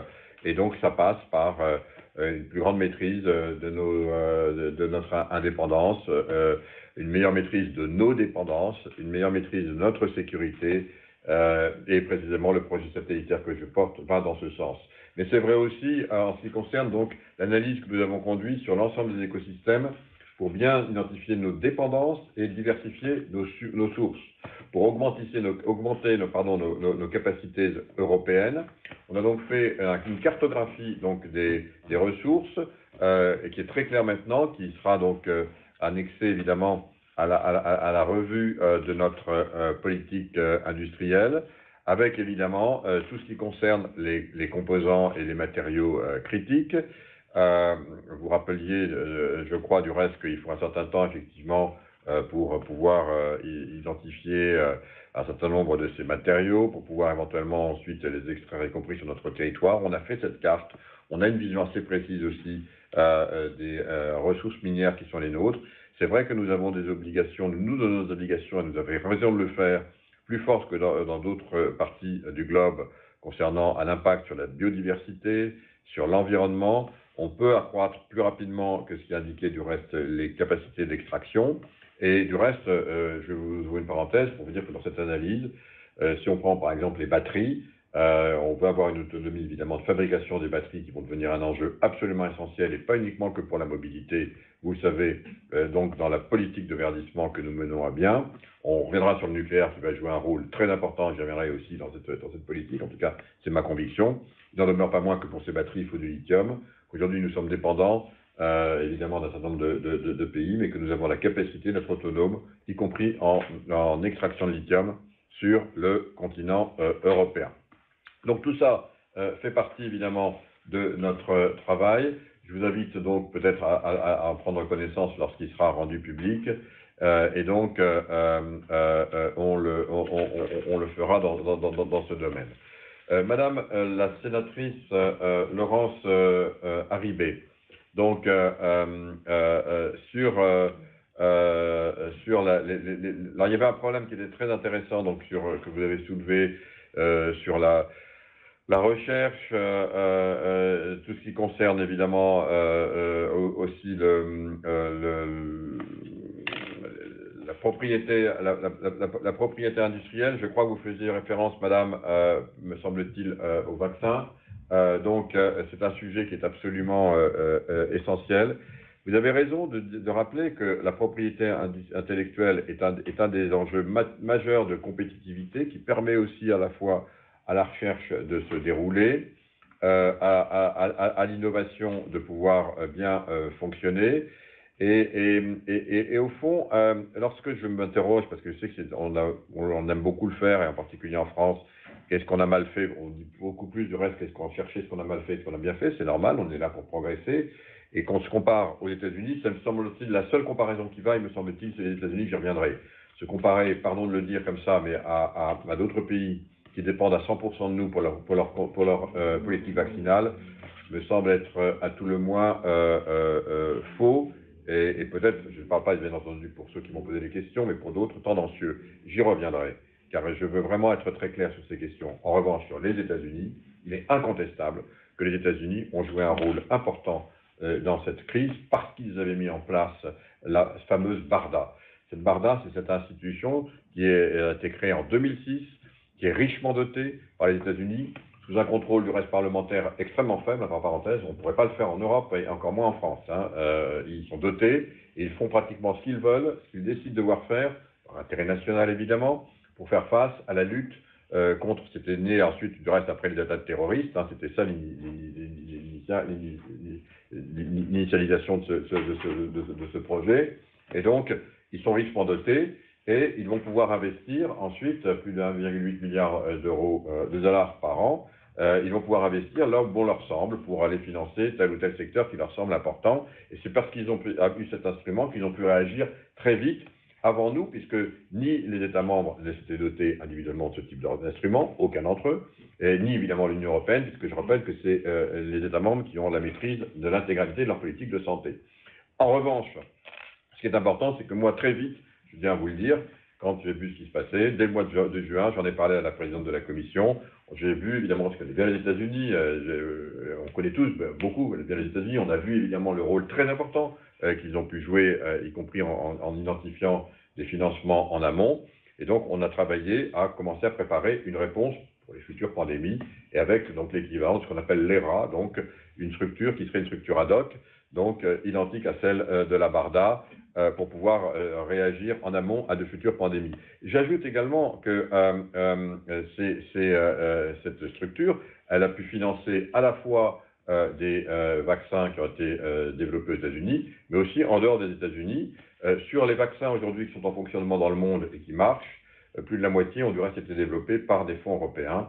Je parle évidemment de BioNTech, développé par Horizon 2020, je parle de CureVac, développé par Horizon 2020, je parle également d'Oxford, qui a été développé très significativement par Horizon 2020, du temps où la Grande-Bretagne était encore partie du continent, enfin de l'Europe. Je parle évidemment aussi de Janssen. Donc voilà, et c'est pour ça que je le dis avec beaucoup d'humilité, mais de réalisme, c'est un peu une course Europe-États-Unis qui est menée en parallèle dans cette affaire, et tout le reste n'est pas la réalité. Maintenant, il y a la propriété intellectuelle parce que les entreprises investissent, Qu'est-ce que j'ai voulu dire? J'ai voulu dire d'abord que c'est pas parce qu'on m'a souvent interrogé, mais est-ce que finalement, en donnant une licence gratuite à tel ou tel acteur, est-ce que ça n'accélérerait pas les choses? La réponse est hélas non, parce qu'aujourd'hui le sujet c'est pas la multiplicité des vaccins, c'est pas parce qu'on va accepter un nouveau vaccin ou un deuxième qu'on va régler le problème qui est le nôtre aujourd'hui, parce que je le redis, nous avons aujourd'hui un nombre important de vaccins qui fonctionnent, et que le problème c'est évidemment d'augmenter très significativement la production industrielle, et que dans cette production industrielle, vous avez un temps qui est incompressible, c'est de l'ordre de, au plus court, disons 10 à 12 mois, et normalement plutôt 24 mois. Et donc, voilà, toutes nos usines sont mobilisées, donc c'est pas parce qu'on va donner une licence, y compris dans un pays qui aurait d'autres capacités de le faire, on pense par exemple à l'Inde, il lui faudra le même temps pour avoir une chaîne de production qui pourra fabriquer le vaccin, c'est-à-dire plutôt... disons, quelque part en 2022. Mais en 2022, on aura déjà produit, nous, en Europe, plus de 2 milliards de doses, aux États-Unis aussi, et on sera déjà en train de vacciner, je l'espère, et j'en suis convaincu, les autres pays qui auront besoin de nous, tous ceux qui ont besoin de la deuxième dose, comme par exemple la Grande-Bretagne, qui dépend intégralement de nous, mais aussi comme l'Afrique, et tous ceux qui auront besoin de l'Europe, il faudra qu'on soit présent dans cette deuxième phase.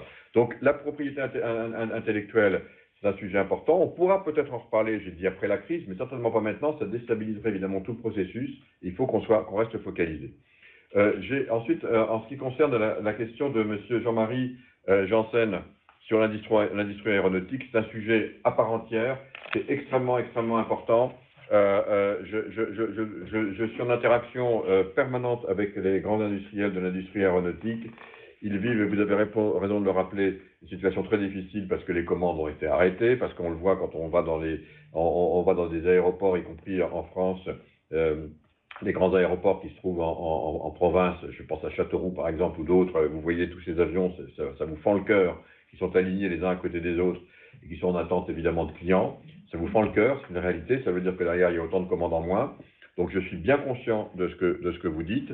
La façon d'évoluer, c'est évidemment aussi, là, on en discute aussi avec les grands acteurs de l'aéronautique, c'est les évolutions nouvelles, c'est l'hydrogène, c'est l'électrique, c'est donc tout ce qui va faire qu'on va investir pour l'avion du futur. On est à fond avec eux sur ces questions, on développe des moyens, là encore, pour pouvoir accélérer ces processus, et donc on essaie de faire de cette situation, qui est une solution très difficile, garder les compétences au maximum, évidemment, mais aussi commencer à en profiter pour travailler à, je dirais, une industrie aéronautique qui va être différente, c'est incontestable, après la crise de ce qu'elle a été avant, et donc de l'imaginer. Je ne veux pas être plus long, mais sachez que je serai prêt à venir en parler, si vous le souhaitez, au sein de la Commission des affaires économiques.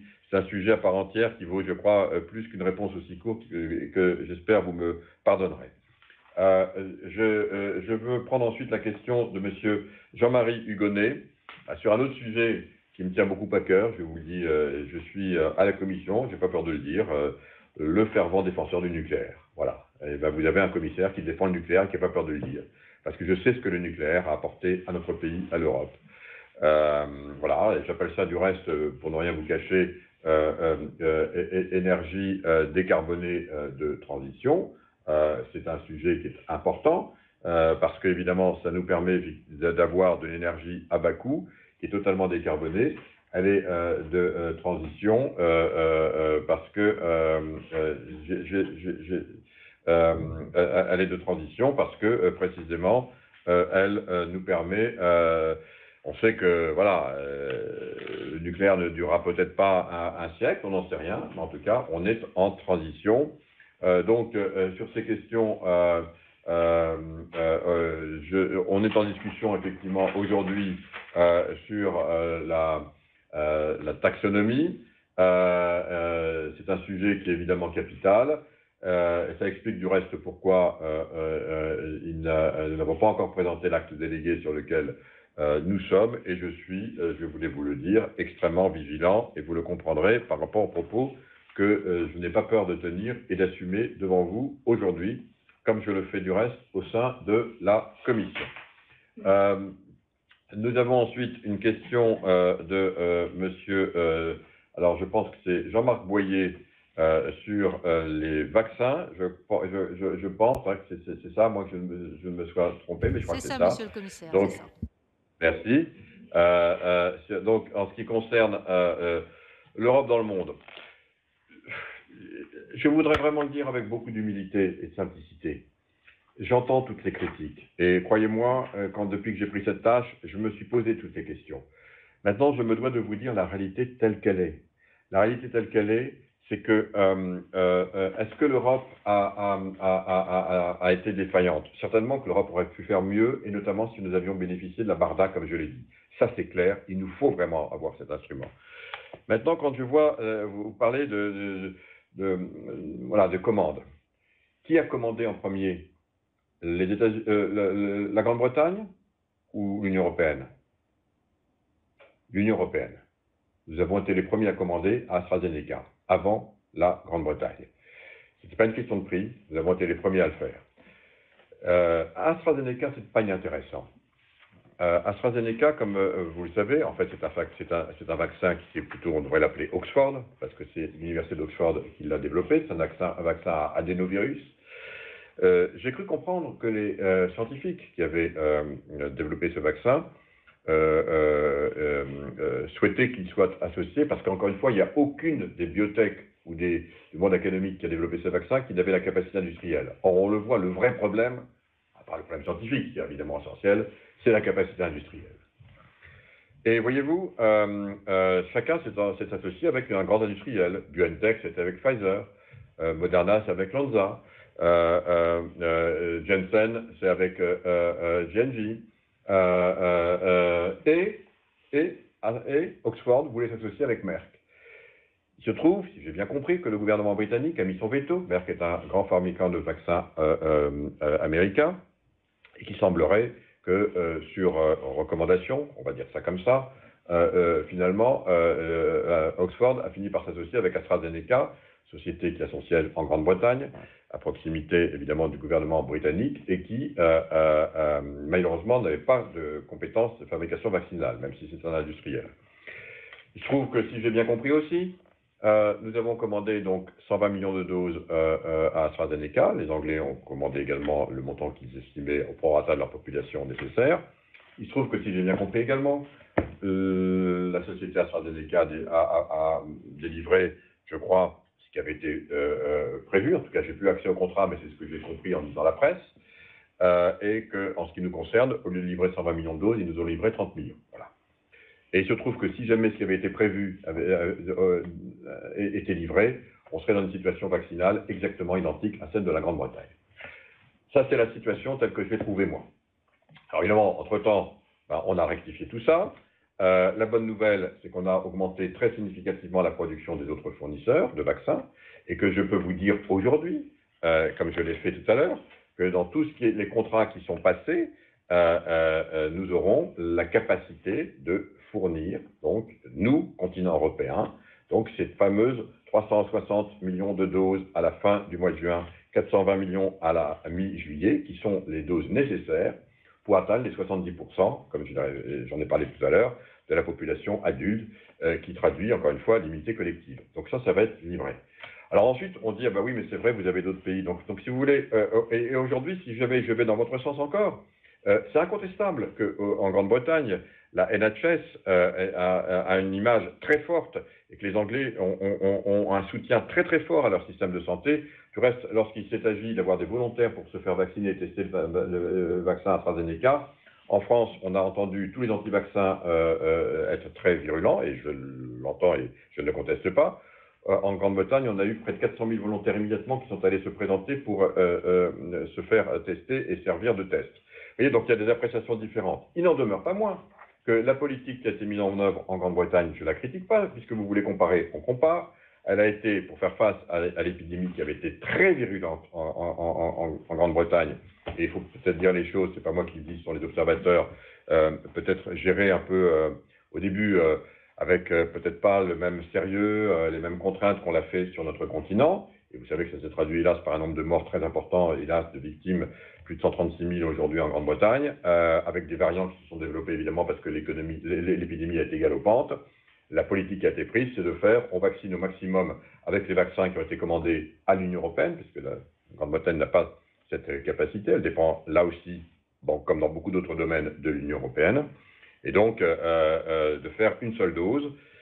Bon, maintenant, il faut la deuxième dose, voilà. Donc, et vers qui on se retourne? Vers l'Union européenne. Et ceci n'a donc strictement rien à voir avec le Brexit. Les mêmes nombres de doses ont été commandées des deux côtés. Il y a eu juste un petit incident avec une société anglaise qui, elle, aurait pu fournir ce qu'elle a fourni, ce qu'ont fait les entreprises européennes, et ne l'a pas fait. Je voulais juste vous le dire pour qu'il n'y ait pas de malentendu. Quant à d'autres pays comme par exemple Israël, auquel vous faites allusion, j'en ai déjà parlé, ils ont une politique très dynamique, très efficace. C'est un pays, évidemment, qui est à la fois un grand pays en tant que tel, mais petit par sa taille démographique, et donc c'est plus petit qu'évidemment la grande couronne parisienne, on le sait, et en fait, il sera la commandée à l'Europe, donc et Pfizer situé en Europe, puisque, je le rappelle, les États-Unis ne fournissent aucune dose au monde, il n'y a que nous qui fournissons, encore une fois, pour les autres pays, et donc on commandait un certain nombre de doses, c'était exactement entre 7 et 8 millions pour leur population, donc, et ils ont en échange donné à Pfizer, pour pouvoir être servi un peu avant, les données anonymisées, évidemment, de santé de leurs concitoyens, ce qui va être utile du reste d'un point de vue scientifique, je ne le disconviens pas, mais qui évidemment aurait été totalement impossible en Europe. Vous savez la sensibilité que nous avons à nos données personnelles, et encore une fois, ne disant ça, je ne critique personne. Je tiens vraiment à le redire. Et voyez-vous, si on avait donné toutes les données des Européens, c'est évidemment, on est 446 millions, et on a produit jusqu'à présent, nous, 180 millions de doses en Europe, et les États-Unis, 180 millions de doses. Donc c'est pas avec ça qu'on règle le problème. Voilà, il faut juste remettre les choses un peu sereinement, je dirais. On peut le faire maintenant, comme elles doivent être mises. Il y a certainement des choses qu'on peut améliorer. Moi, j'en ai une, en tout cas, que je vais proposer tout de suite. Si jamais on accepte un nouveau vaccin, croyez-moi que maintenant, avec ma petite task force, je demanderai à ce qu'on aille inspecter immédiatement avant l'intégralité de la chaîne de production pour être sûr qu'ils puissent produire ce sur quoi ils s'engagent et que l'on soit livré en temps et heure et qu'on évite le petit problème qu'on a eu avec la société britannique dont j'ai parlé tout à l'heure. Et sur le dernier point du sénateur Cédric Vial, donc bien sûr c'est un sujet très important sur le secteur des médias. Je suis complètement d'accord avec votre analyse. J'ai proposé évidemment le plan d'action pour les médias que vous avez évoqué. En premier lieu, donc ça concerne le soutien pour la relance. Il y a aussi l'augmentation des fonds propres, c'est très important. C'est un secteur qui est sous-capitalisé. Donc, il faut vraiment qu'on le fasse. En deuxième lieu, donc, l'accompagnement à la transformation numérique. C'est un secteur qui, lui aussi, est beaucoup touché par cette transformation. En troisième lieu, c'est le fait de pouvoir, je dirais, habituer le secteur à profiter des avantages de cette transformation numérique, notamment sur les données, avoir une autre relation aux plateformes. On a lancé donc un dialogue très approfondi avec l'ensemble des acteurs du secteur pour accompagner cette mise en œuvre. Elle doit être rapide. Cette année, on est en train vraiment d'agir dès cette année. Et donc, on s'est fixé comme horizon les mois qui viennent et non pas les années qui viennent, compte tenu de l'urgence dans laquelle nous nous trouvons. Je suis absolument d'accord avec vous. C'est un secteur totalement essentiel, et notamment pour notre démocratie. Donc, croyez-le, il est aussi très haut sur notre agenda et sur nos priorités. Voilà, Madame la Présidente, ce que je peux vous dire à l'occasion de cette audition à laquelle vous avez bien voulu me convier cet après-midi. Je vous remercie. Merci, Monsieur le Commissaire. Vous nous avez accordé une rallonge d'une demi-heure et on vous en sait gré énormément. Donc, on ne va pas prolonger les au revoir par de grandes conclusions. Simplement, on vous remercie beaucoup de votre participation à cette audition qui est très importante pour nous, et clarifier les choses, c'est bien aussi. Merci à vous et bonne soirée. Merci, Monsieur le Commissaire. À bientôt, merci. À titre personnel, je suis très sensible aux objets personnels qui sont derrière vous, et en particulier à ce beau lanceur qui est fait chez moi au Murau. Merci.